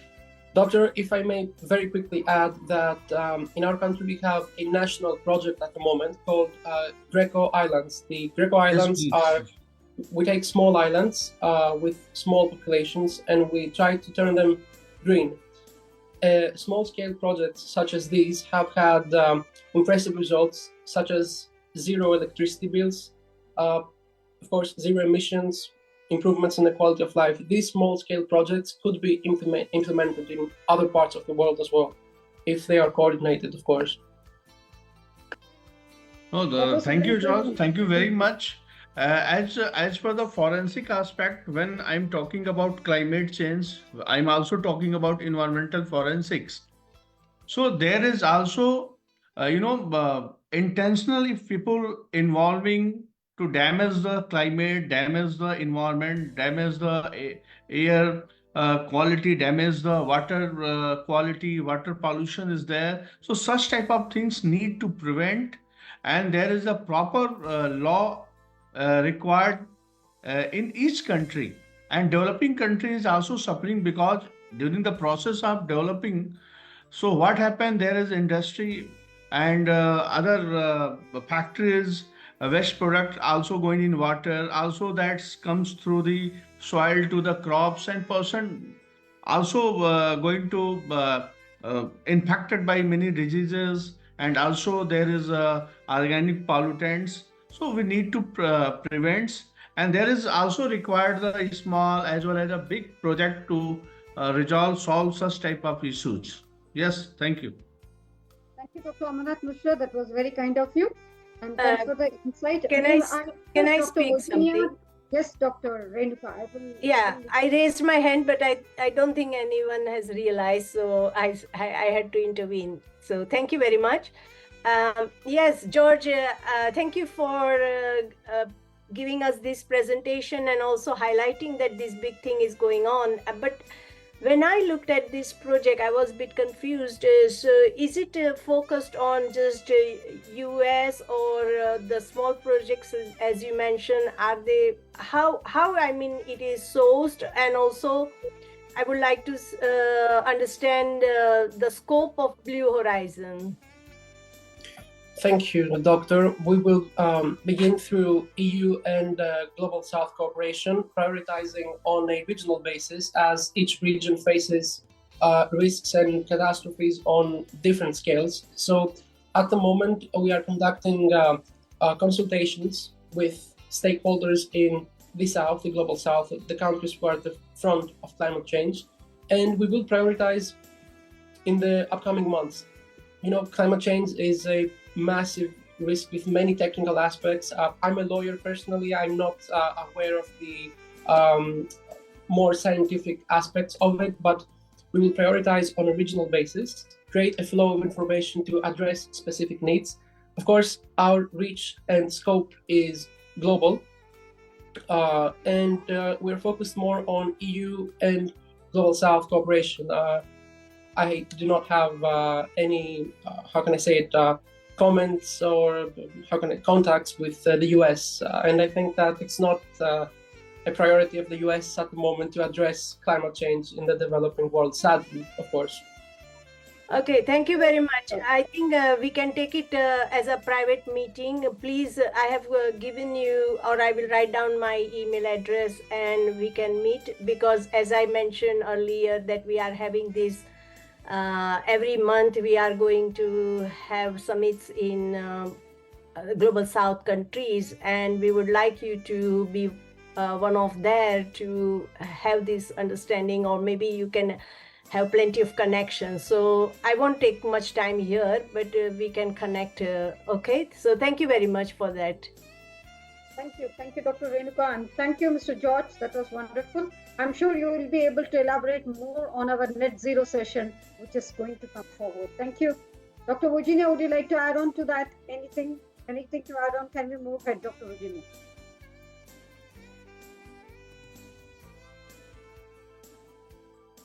I think that, thank you for the opportunity.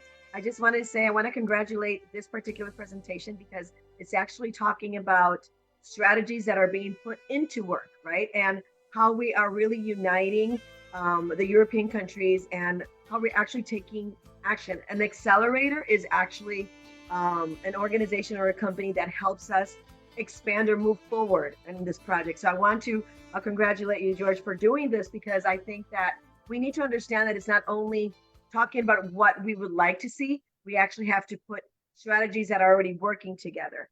I am from the US, and you're absolutely right. It is a pity that many times we don't see climate change as a big important factor, but I do want to let you know that as individuals and as organizations, we do. Maybe the government may not, but as people, we all realize how important it is to take care of the only planet that we have. And I have to tell you that there are a lot of projects going into effect, especially organizations like yours that use strategies and actually move forward. So I, again, very, very happy with your presentation because it was very complete and it really helps us understand where we stand and how we can all impact and take part. So thank you again, George. Thank you. Thank you, Dr. Virginia, and thank you, Mr. George. It was wonderful having you here. As I said, you will be able to elaborate more on during our net zero session. Sure. Thank you. Thank you so much. Over to the boss of the day, Ms. Armina, to call Ms. Haripriya. Celebration. Ms. Armina, can you please introduce Ms. Haripriya so that she can go ahead? Yes, Ms. Haripriya, you can. You are welcome. Ms. Haripriya is student on biotechnology, member IGEN, partner IGEN. Welcome. The stage is yours. Thank you. Thank you, Ms. Armina. Yes, Ms. Haripriya, you can go ahead now. Thank you.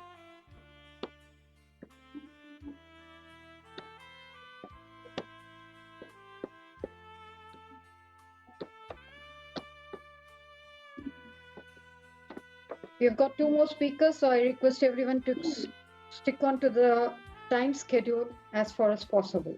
Thank you.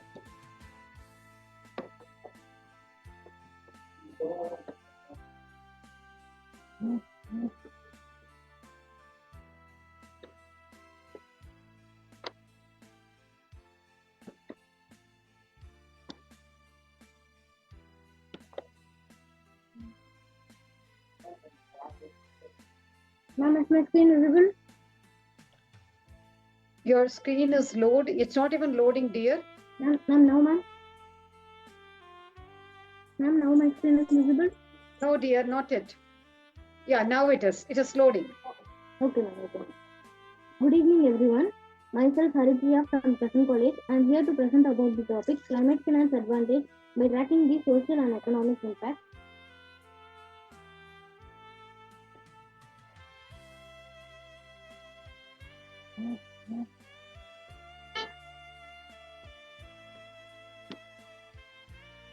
It's still loading.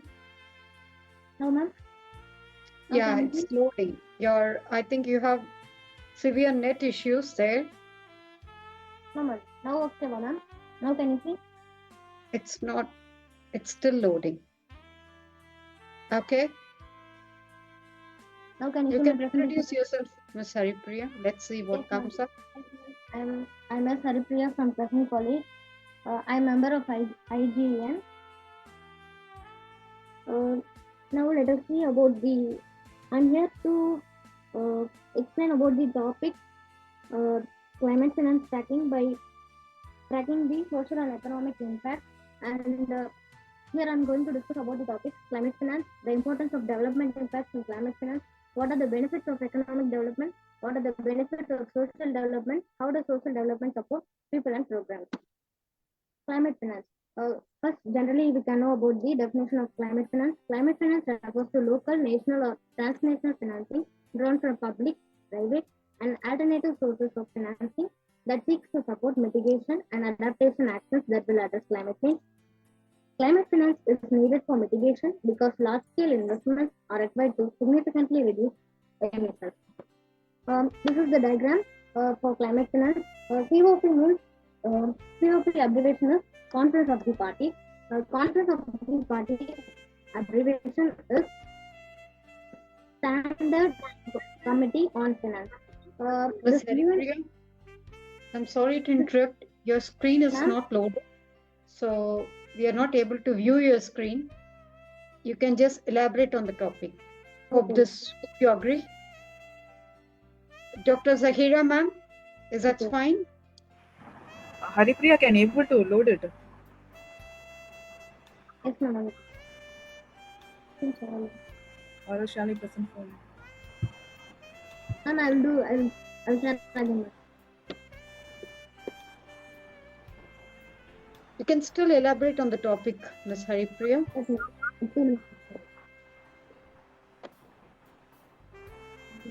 Yes, now it's visible.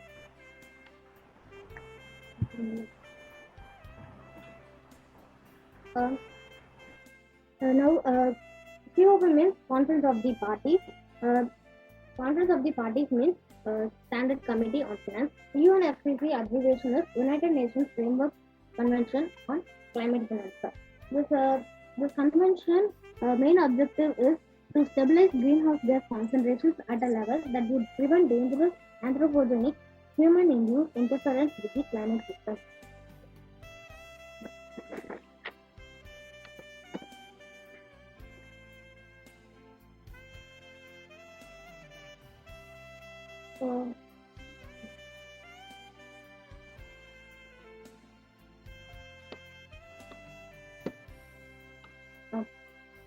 This diagram, this graph depicts climate finance architecture in India.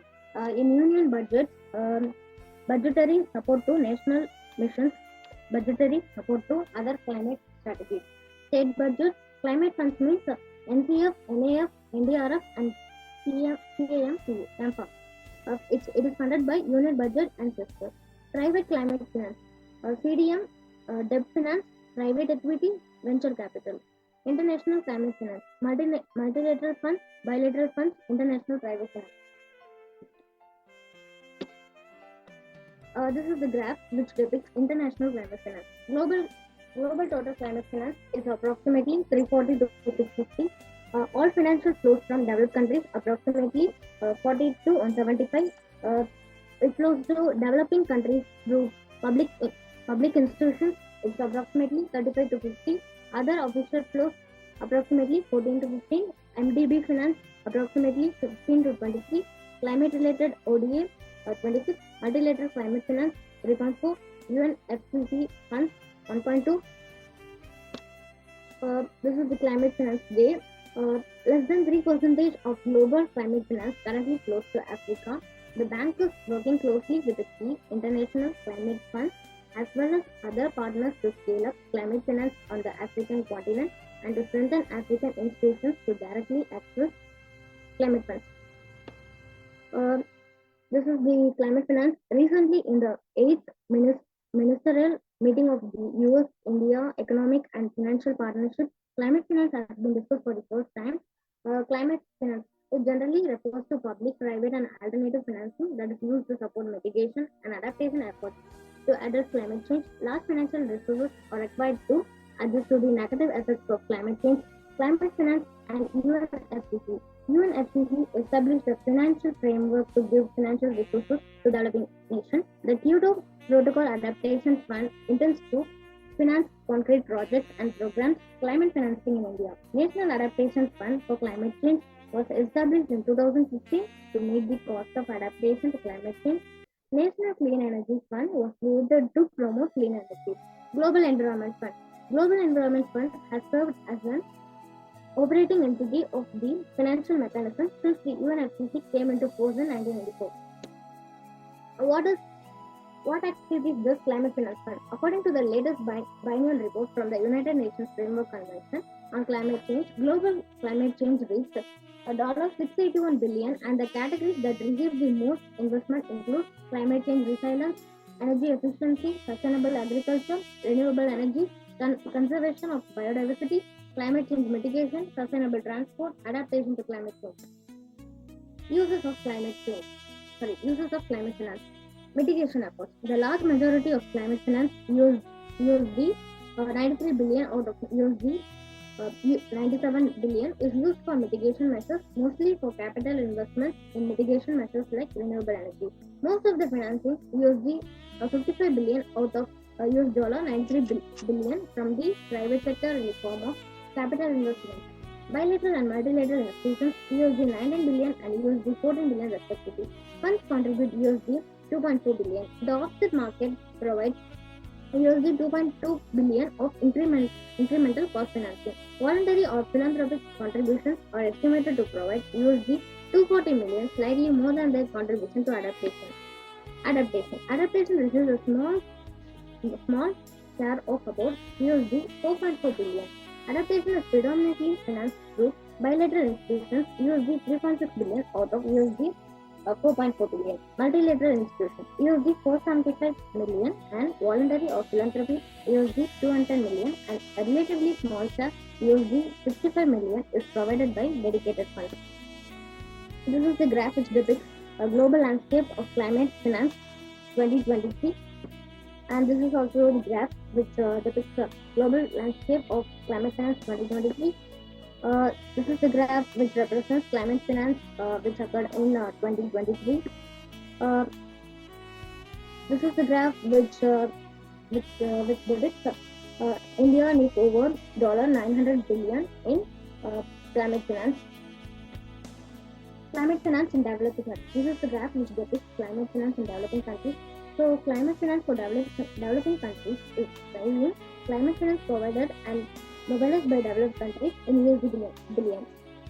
So, in 2013, climate finance was 52.2, 2014, 51.8, 2016, 58.6, 2017, 71.2, 2018, 78.9, and 2022 is the goal. And this is the social and economic impact of climate change. The cost of adapting coastal areas to rising sea levels, loss of the capacity to work due to heat, more work to gain access to limited resources, fresh water will be in short supply in some areas, relocation of whole towns, shrinking productivity of harvest, prices of basic foodstuffs and consumer goods will rise, extreme meteorological phenomena will cause widespread poverty, diseases will spread due to higher temperatures. This is the climate finance sources, bilateral as part of ODA, multilateral, World Bank, ADB, etc., domestic allocations within the context of UNFCCC, private So these sources are combined, and if these sources are combined, we can get developing countries. And sources of climate finance, there are 4 types of sources: public sector, private sources, multilateral sources, and carbon markets. Same, the picture only here. And sources of funding, there are 4 major sources: private, CDM and carbon offset markets, public, official aid and policy money, global capital markets, institutional investors, high net worth individuals and leading institutions, multilateral. Uses of funding, enabling policies, legislation, institutions and markets, adaptation and mitigation, catalyze transformational private and public investment and department programs, low carbon technologies, renewable energy, energy efficiency, industry, transport, buildings, terrestrial carbon, agriculture and forestry, climate resilience practices, agriculture, support research, development and deployment of new technologies. The importance of development impact in climate change. Evidence shows that pursuing low emission and climate resilient growth is the best way to unlock lasting socio-economic and environmental benefits. To help expand the knowledge base in this area, CIF launched a new workstream in 2019 called Social and Economic Development Impacts of the Climate Finance. It is aimed at better understanding and reporting of social and economic development impacts linked to CIF climate programs. Social impacts are experienced by people or community. The social impacts are health and safety, livelihoods, wealth and quality of life, access to essential services. Economic impacts contribute to economic growth. The economic impacts are employment opportunities, economic value added. GDP means gross domestic product. Environmental impacts conserve or protect natural resources. Environmental impacts are water, ecosystems and biodiversity, soils and crop productivity. Market impacts contribute to systemic improvements. Market impacts for energy sector security and resilience, competitiveness and industrial development, inclusiveness and energy justice. What are the benefits of economic development? An economic development policy can be beneficial and can provide industry leaders with the information to invest in low tax and high opportunity properties, increase quality of life, job creation, tax revenue, better infrastructure, attracts investment, supports local economy, independence from government. What are the benefits of social development? Social development seeks to improve the ability of people disadvantaged on the basis of their identity to take part in society. The World Bank focuses on social inclusion at every stage of result-based climate finance programming, from upfront engagement and investment in communities to enable their participation in emissions reduction activities. How does social development support people and programs? Social development in emission reduction programs is about ensuring marginalized communities and disadvantaged groups have a voice in the planning and implementation of initiatives and equal access to benefits. These groups are motivated to maintain or achieve high quality emission reductions that pass rigorous verification processes. Well-defined inclusive emission reduction programs give marginalized communities. Emission reduction programs also generate non-carbon benefits. Conclusion. There is still time to avoid the worst impacts of climate change if we take strong action now. The scientific evidence is now overwhelming. Climate change is a serious global threat and it demands an urgent global response. Thank you. Thank you, Ms. Haripriya. I have a question here. Ms. Haripriya, I could understand that you are a student. Yes, ma'am. So, which is the course that you're doing and which is the level? BSc Biotechnology, ma'am. BSc Biotechnology, first year? No, ma'am, third year. Third year. So you're 19 years old now? No, ma'am, 20, ma'am. 21, okay. Yes. But still, for a 21-year-old, that was a very powerful presentation. Thank you. And I wish next time, if you can be a little audible and a little louder. So the main thing is the purpose of this forum is to communicate the message that our purpose, our presence here, our support is to reach your voices where it has to be heard. So I wish, and I would really love to have you for the forthcoming sessions, being you much louder and more bold enough to present. And definitely it was a wonderful presentation for you.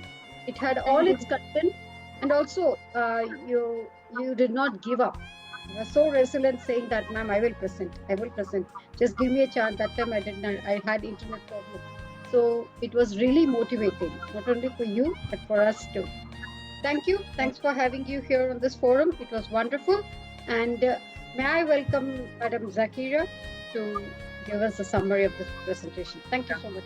Please go ahead. So, Haripriya, your presentation was very well. Thank you, ma'am. You have presented on climate finance advantage by tracking the social and economic impacts. So you have very well explained, started with large-scale investments and requirements to significantly reduce the emissions. So it is a very good topic you have started with. And then you have also given the climate finance architecture in India by mentioning the union budget, state budgets, and also the climate funds which is allotted in India. And then you also explained very well about the international finance which is allotted in billions for our climate finance. So you also pointed out how this finance are funding. So different activities like climate change resilience, and they are supporting the sustainable transports, and they are also used for renewable energies, sustainable agriculture, energy efficiency. So like various fields, they are having a funding. So very well pointed out, and also you have pointed out the uses of this climate fund. So majority of this climate fund in US, they are using 93 billion US dollars out of $97 billion for mitigating these measures. So this is mostly for capital investment in mitigating measures like renewable energy. So it is very well explained by you. And then also the financial graph what you have explained from 2012, it is $364 billion, and now by 2022 and 2023 it is increased to $1,000 billion. It is a drastic change for this 10 years. And also you have explained that by 2030 our target of India need to be $900 billion to be financed for this climate change itself. So it will be a great change for these developing countries. And also as a climate supporters, we have to support this. And also it should be pointed out to the researchers to make low carbon technologies and to invest more in R&Ds. So if investors come forward to do this, then we can easily obtain this, so that we will have a benefits of increased job, quality of life, better infrastructures, and we can have a support of a local economy, and we can have a independent from government to have a better infrastructure for this electricity. Thank you, Haripriya, for concluding things, and concluding that you also explained that climate change is a serious global threat nowadays. So we as you as youngsters, and we have to support this, and we have to make this clear in future. Thank you. All the best. Thank you. Thank you, Dr. Zakira, and thank you, Ms. Haripriya. Really appreciate it. Thank you. May we have some few words from Dr. Virginia, please? Well, thank you. And this is very short and very sweet. I want to say that obviously our topic is financing green and making sure that it's all allocated to climate change. But you said something that's very important, and it's social development and how that really impacts. So I want to keep that on the parking lot and really think about how our social development and the investment in social development is so important. It could go well, or it could be very negative. So we need to make sure, because through social development, we create consumption patterns, urbanization, education, and awareness.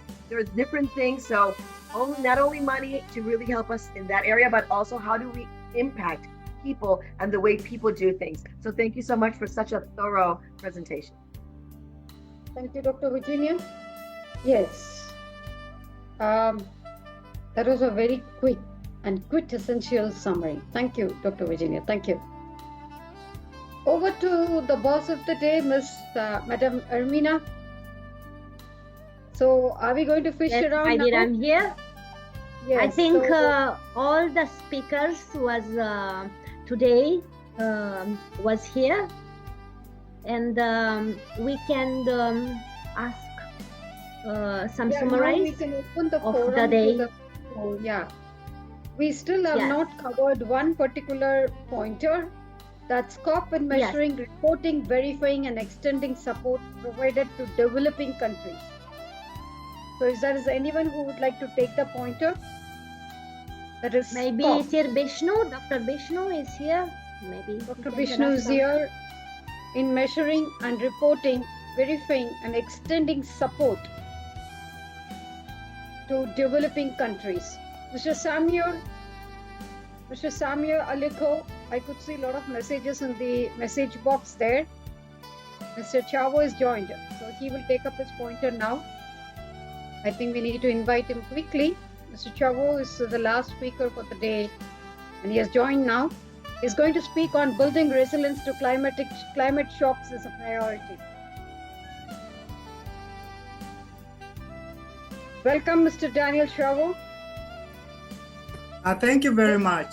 Yeah, Mr. Daniel, just give 2 seconds for Ms. Armina to introduce you. Thank you so much. Okay. Ms. Armina? I am here.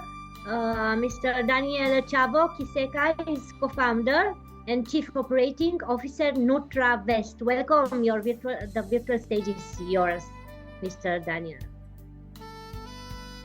Well, thank you very much for this opportunity to being part of this very prestigious conference.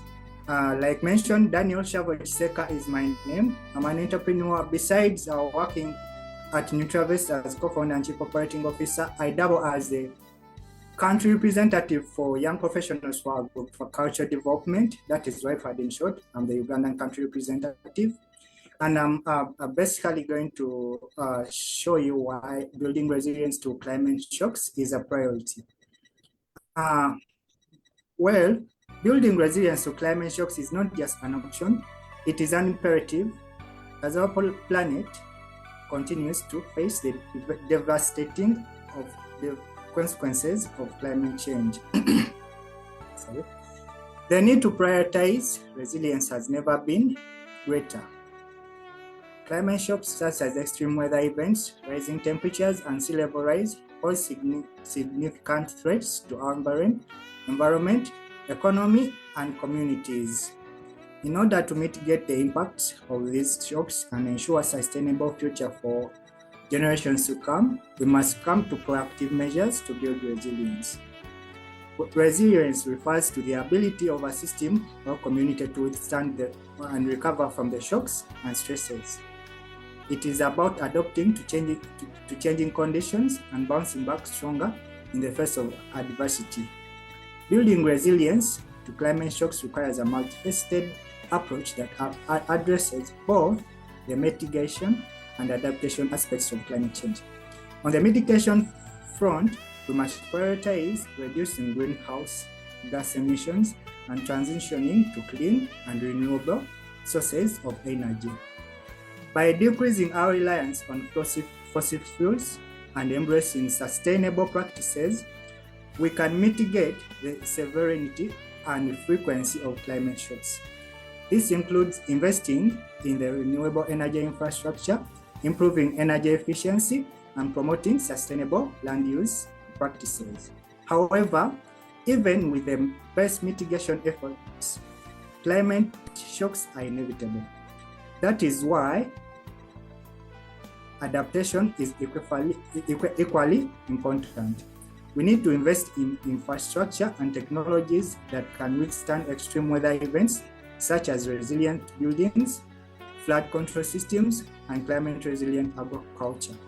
Additionally, we must enhance our early warning systems and disaster response capabilities to ensure swift and effective action in times of crisis. Furthermore, building resilience is not a task that can be accomplished by governments or organizations alone.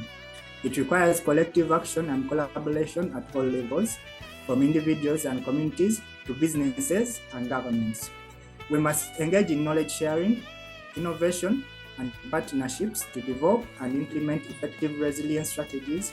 And most importantly, there is more need for funding to facilitate the implementation of green projects in least developed countries.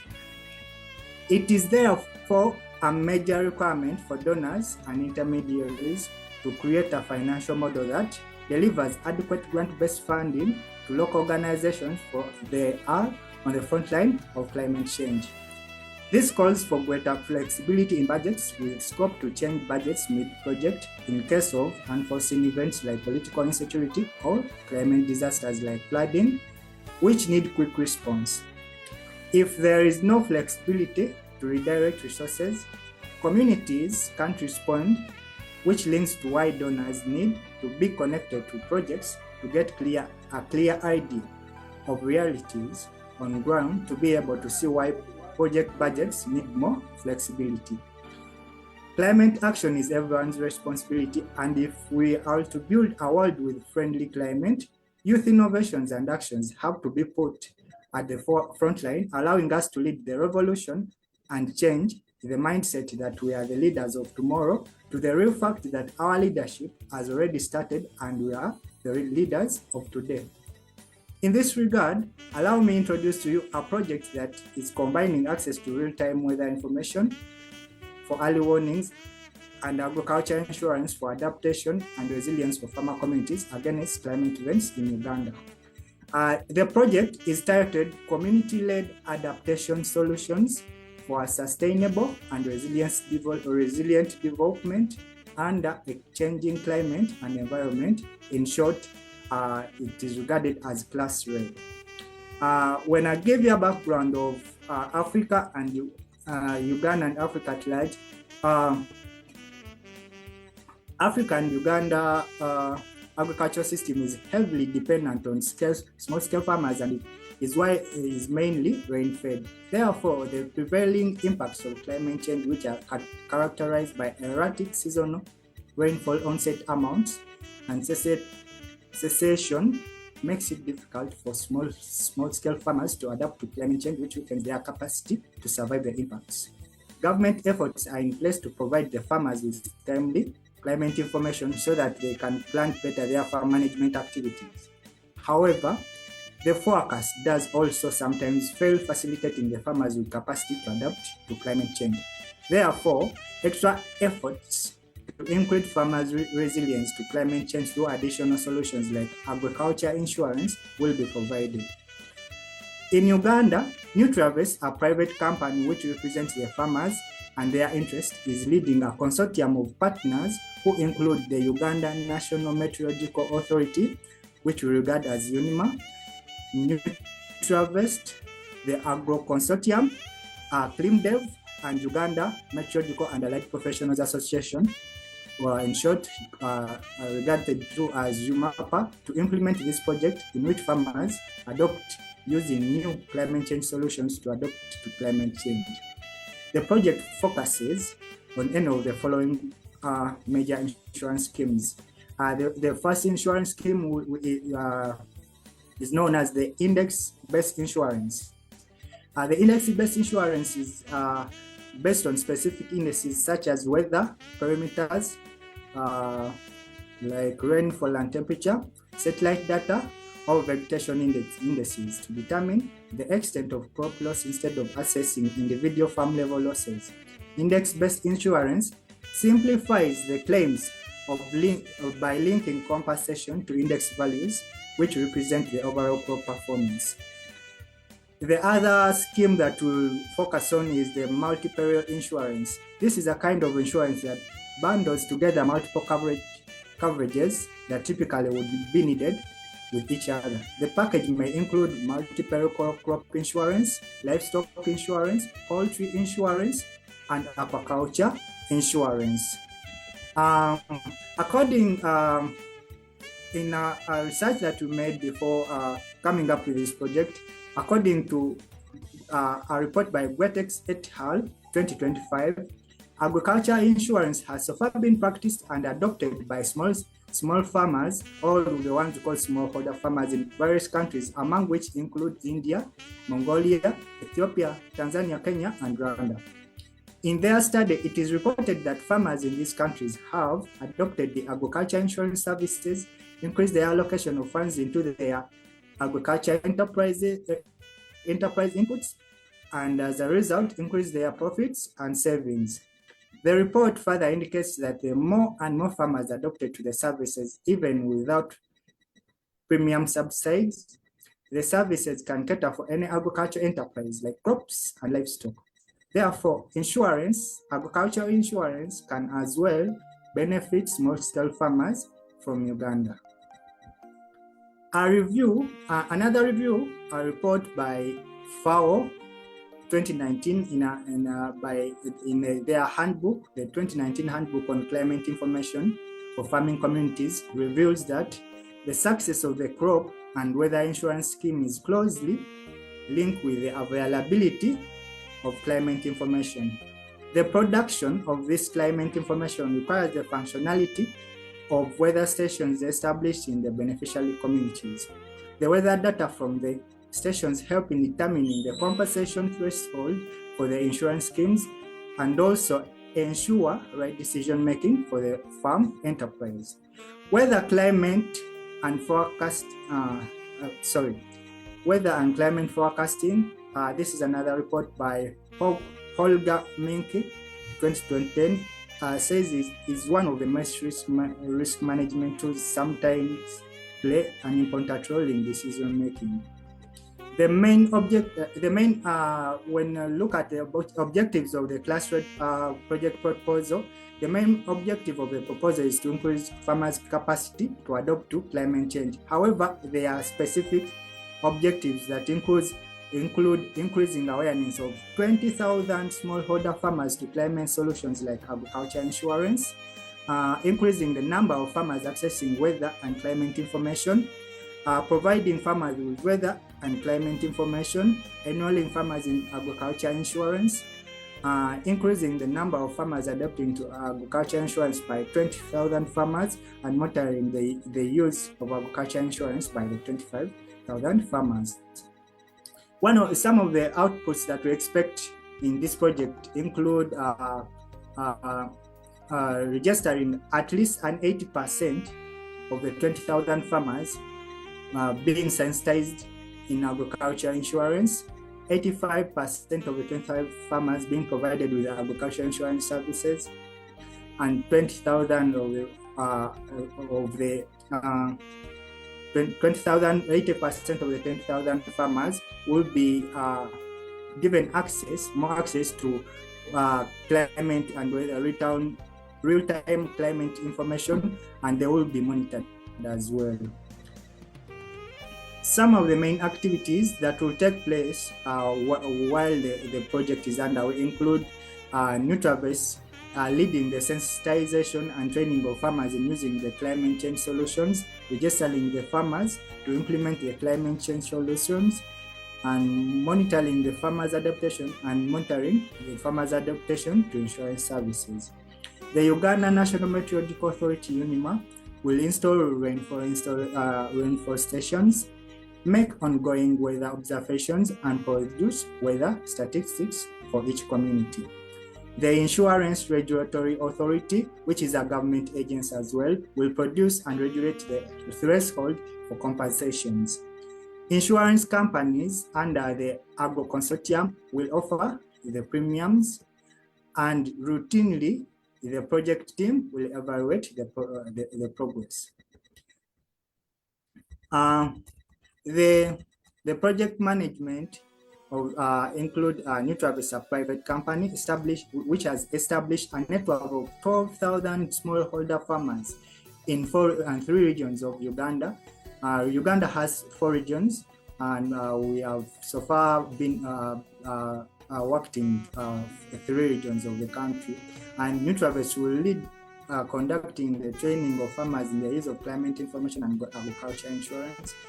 The Uganda National Meteorological Authority government agency will provide the weather and climate services, among which include statistics for each beneficiary community, the rainfall stations for observations. The Insurance Regulatory Authority will provide the threshold, and then financial institutions in Uganda will have what we call SACCOs. In full, they are saving and credit cooperative societies working in hand with banks will handle the saving and credit services for the farmers. The farmers that we are going to work with are spread in 7 different districts in Uganda that include Mbale, Buyukwe, Mityana, Wakiso, Arua, Lila, and Kasese. These farmers will be monitored in the following areas. They will be monitored to see the percentage of farmers that are interested in these climate change solutions, the percentage of farmers sensitized and trained in the services, the percentage of farmers who are registered to start for the services, and the percentage of farmers who continue to use the services after the first season, the number of rainfall stations installed to monitor the rains, the number of weather forecasts provided by UNIMA, the number of users accessing the weather forecast by their mobile phones, the availability of thresholds provided by the Insurance Regulatory Authority, and the percentage of farmers who registered positive results in these services. The uniqueness of this project is that the weather and climate, real-time weather and climate data will be accessible even on phones that are called the prepaid phones, those that cannot access internet, so that they can, by just typing a few numbers, and then they can receive weather information through SMS. The project is expected to start with a pilot of 3 years, and it is expected to scale to the whole of Uganda and East Africa in the years after the pilot. The information was digested and accepted by the farmers. We took on a survey from our farmers, and we managed to get positive response. And of course, we did this project as a request from our farmers that we have worked it. Remember, NutraVest initially started by creating access to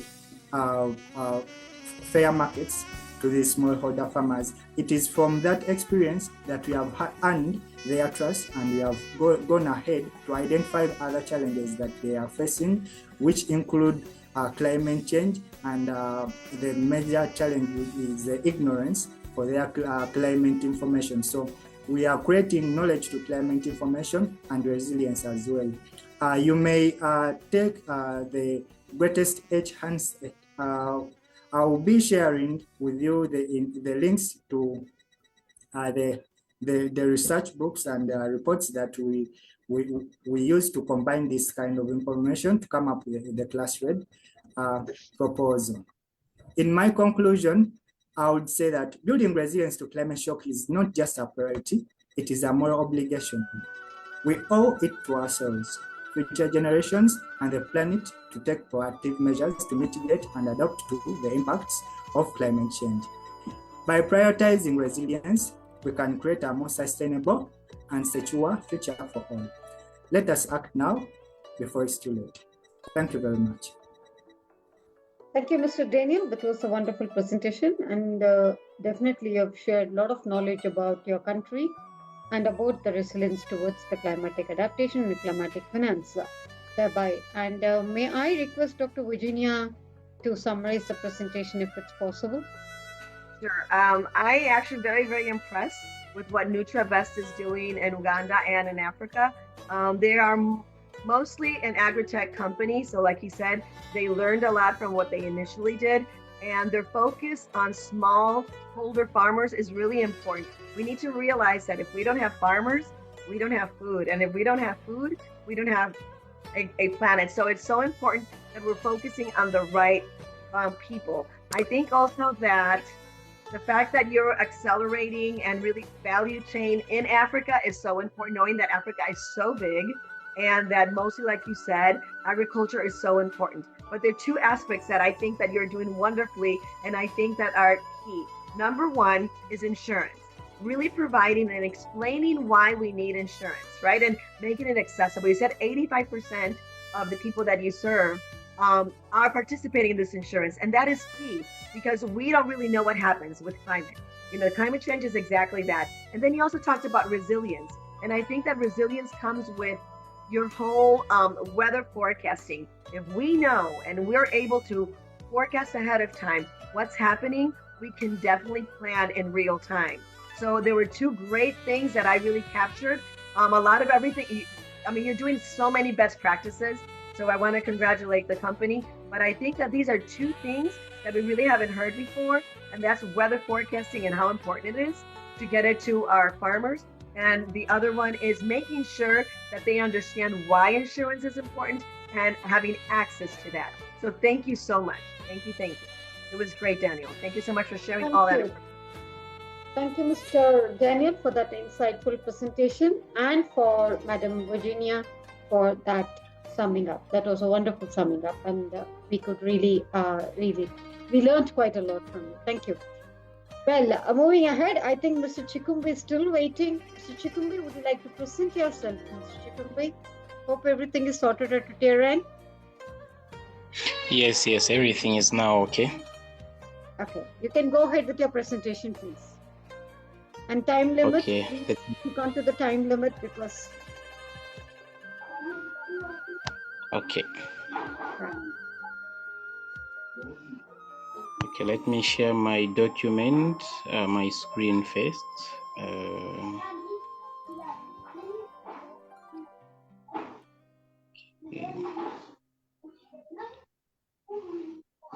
Are you able to view my screen? No, not yet. Not yet. Okay.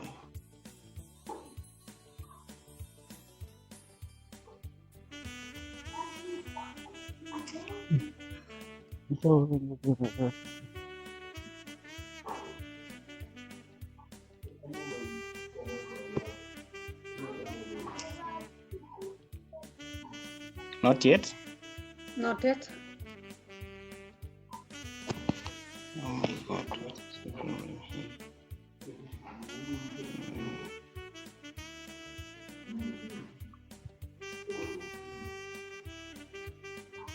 Would you like to give a summary, a synopsis of your presentation, Mr. Chikumbi? Okay, I'm coming.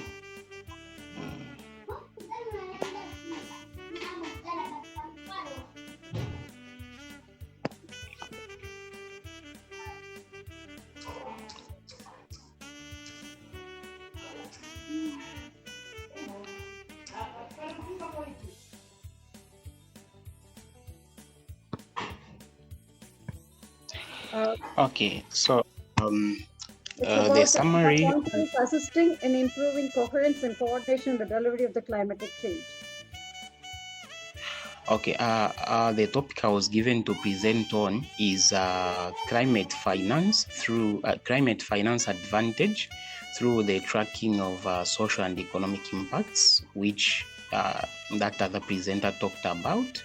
Yes, that's the topic on which I got prepared. Yeah. Please go ahead. Yes. So climate financing has been defined already as the allocation of funds towards projects and programs that are aimed at mitigating climate changes. So it is very, very much important knowing that the importance of this climate financing, it brings about stakeholder engagement. Yes. Then it also brings about accountability. Yes. Among these other issues. Then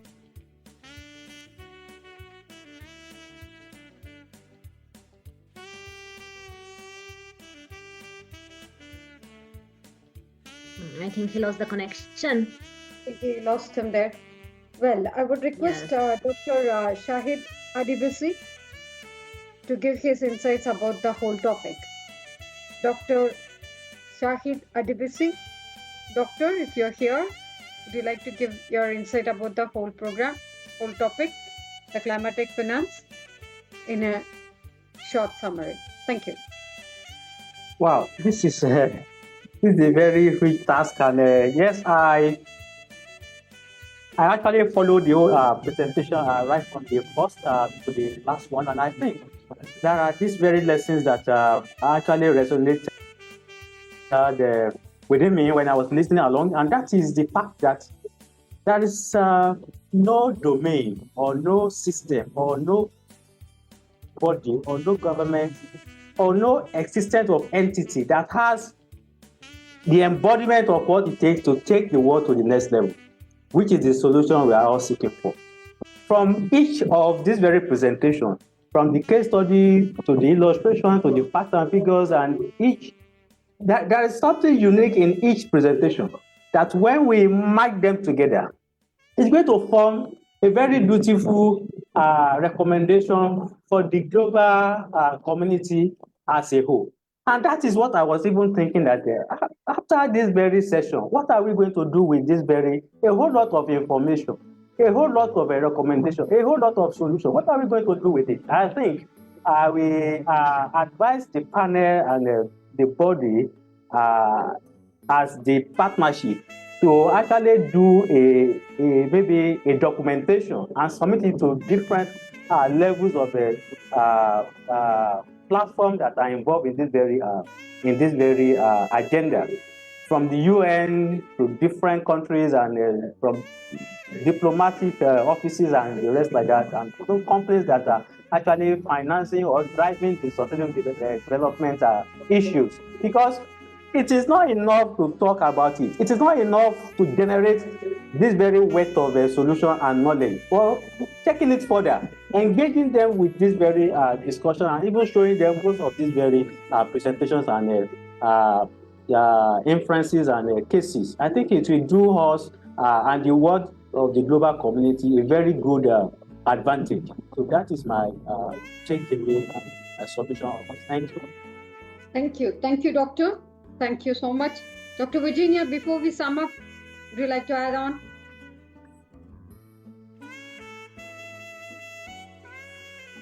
Okay. I think we heard in every single one of these presentations that were so well put together. So I want to congratulate mentorship, if there was any, helping a lot of the students and the ambassadors. I also want to congratulate the companies that came through and talked about what they're doing. But I think it's an urgent call to action, right? And definitely everything has an investment amount that is allotted to make things happen. Sometimes we think that money isn't everything, but unfortunately, it gives us freedom to make decisions that will really help us and be to our best interest. So definitely investing in green finance, which is what I call it, but again, climate change and investing towards that is so important. But again and again, we realize that this is a touch. Some things will. Okay, I think we have them back. Yeah.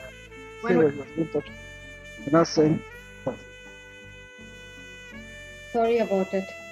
It's okay. We know that climate change presents financial risks. So many times when we're talking about this, countries and policymakers will not want to pursue it. And we had our George that said that the US is not interested. Obviously, that's just government because other people do.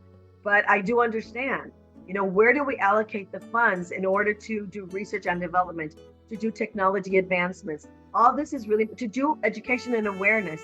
So I totally think that today's topic was key for us to realize that although we think that it is somebody else's responsibility to invest in climate change, we need to realize that we are part of the solution. We need to make sure that we address our government. We need to make sure that we address our private sector. Corporations have to be responsible. Many times corporations and manufacturers are responsible for a lot of this. So we need to all come together. And I think we saw this again and again in every single one of the conclusions. There's so much to do, but one of the topics that I thought was very key is mitigation, which means how are we going to deal with this? Resilience. How are we going to get up after? We tried something, it didn't work, or something happened. How do we really help our people become resilient? Regulatory changes. We heard again and again how countries are doing all these changes, but we need them to happen faster. And this is going towards 2030, but we're all feeling the effects of climate change. So today was just on point. Every single presentation was key. And I want to congratulate everybody, especially you, Dr. Srividhya, because this is an important topic to take time to discuss. So thank you all for being here today because it's an investment in all of us. Thank you. Thank you, Dr. Virginia. Yes, before we move ahead, yes, that's very true. I do agree with you. Like when we talk about finance, people are more cautious because it's one word that involves the whole world in its thumb. Hope everybody will agree with me and such that. And also as a thumb, what's the purpose of thumb? It brings all the 4 other fingers into the fold. So what are the factors that revolves around it? This thumb is the one which makes it happen and it brings it in the fold. So likewise, this climatic finance, the thumb, the real thumb that really make things happen, is a term that has a broad and narrow uses. Like in the broader sense, as we have seen today, this is my takeaway, our takeaway on this platform with all the eminent speakers who have spoken for nearly about 2.5 hours now. So in its broad sense, it refers to an enterprise that uses financial institutions and technologies to advance the cause of environmental sustainability, such as by developing and deploying the use of renewable energy sources. That's what they were mentioning about. So in its narrow usage, the climatic finance refers to the transfer of the capital from the developed to developing nations in adherence to the international agreements such as 2016 Paris Agreement. So our key takeaways of today are that the climatic finance is a broad term that can refer to either to the role of the finance in facilitating the efforts to address the climatic change or to the obligations owned by the richer nations to the poorer nations. So discussions around the climatic finance are increasing in its importance with all those graphs and presentations by graphs and also about the strategies and the statistic data that they have been presenting as the world wrestles with the climatic changes, visible and severe effects. So the climatic finance is used to incentivize the investment and the development of the renewable energy, infrastructure, sustainable agriculture, and other adaptations relating to soil and water and all other adaptations which are related to the climatic change. Last but not the least, many argue that the developed economies should subsidize the adoption of the environmental friendly energy sources by developing nations along with the other such investments. We have seen few more examples from different countries, few examples, and each one of them have presented so well. So the two different scenarios for each forecast is at least $113 billion to a climatic finance through 2025 was a graph that was showing about in almost about 3 or 4 of the presentation. So understanding climatic finance is that the climatic change is a long-term progression. It is for ages that we're talking about, and definitely on this platform, we have added a small fire into it. That's what is the thing. A small spark that we've added today, it will really grow up big and it will really make things happen. So the progression of the patterns towards the world's climate.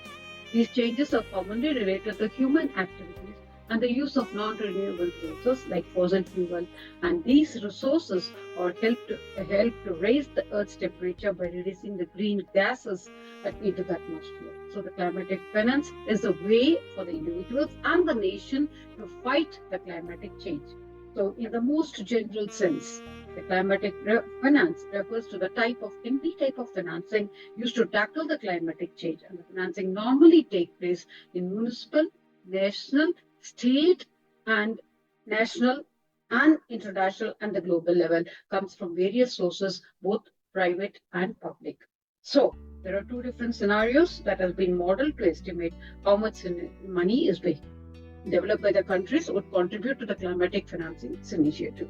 One scenario estimated about $113 billion spent through 2025. Another estimates about $117 billion, which is going to be spent for the year 2025. Let's see, keep our fingers crossed, moving ahead. So not going into the very scrupulous data of exactly what the dollars are about.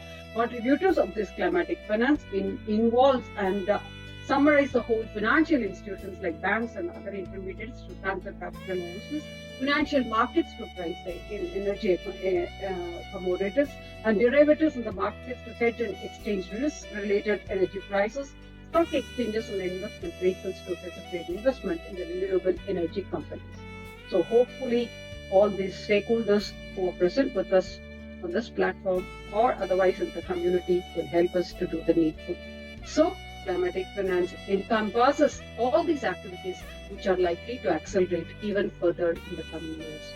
So as the term goes, more narrowing the meaning in the sense, it relates the question of how developed countries should support the developing ones in the transition towards energy sources and other technologies with the improved environmental footprints.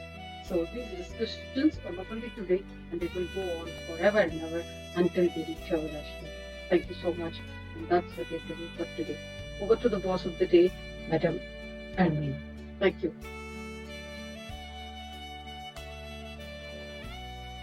Congratulations for this initiative, my dear Srividhya. Congratulations to all the team. I would like to express my sincere gratitude to the entire team of this innovative project and to all the organizations present here, International Internship University, IIU, GSFN, IGL, USLAM, and RMD. I also want to congratulate and to all the panel of experts, Mr. Bindalal, Dr. Nada Ratkovic, Dr. Lakshmi, Dr. Temiado Adoluju, Dr. Inga Karchilava, and Dr. Zahira. Also, congratulations to all the speakers present today here, Dr. Mahomed Fahim Ahmed, Dr. Atia Hussain, to Dr. Tanush, Dr. Chilombi Muafi. Even he couldn't talk, he was here present, and he couldn't share, he shared some ideas with us, and it's very important. Natasha Ezera, Denemia Bejuliane, Glide Odiambo, Alimani James Bangura, Mr. Suresh Sestari, Samrendra Das, Dr. Vishnu Pada Bose, Miss Haribia, Venan Zamdora, Mr. George Petlis Heliots, and Mr. Daniel Chava Kiseka. Thank you. Great presentation for all of you, and thanks to also to the audience. Indeed, climate finance help countries reduce greenhouse gas emissions, such as by funding renewable power like wind or solar. It also helps community adapt to climate change impacts. Introducing climate resilient seeds, for instance, means farmers despite droughts and other extreme weather keep producing food and earning income. Was an idea that I liked it so much. Thank you because you was with us today, and thank you again, and congratulations, dear Srividhya. Thank you so much. So I think it was a wonderful session. I'm so happy about it, and definitely, I think we owe a big thanks to Ms. Karmina, who did such a wonderful job today, taking up the burden of Madam Satya Balaji. And thank you so much, Karmina. Thanks for being such a to all the audience, Dr. Virginia, you are so exclusive in your own way, and you just make my life. Dr. Saeed, your presence, only your presence on the screen was such a big support.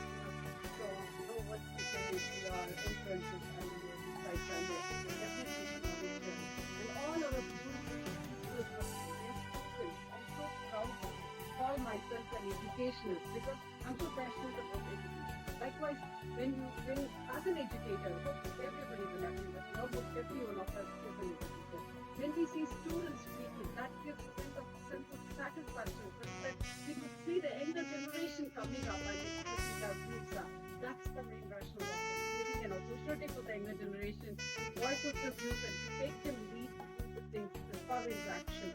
That's what it's called forum is all about, and I think we are achieving our rationale. And I love this beautiful team. I love the work you do all, and thanks to God for giving me such an opportunity. And in gratitude, always with each and every one. Thank you so much. Until we meet next Saturday for one more session on renewable energy. Thank you. Thank you. Thank you.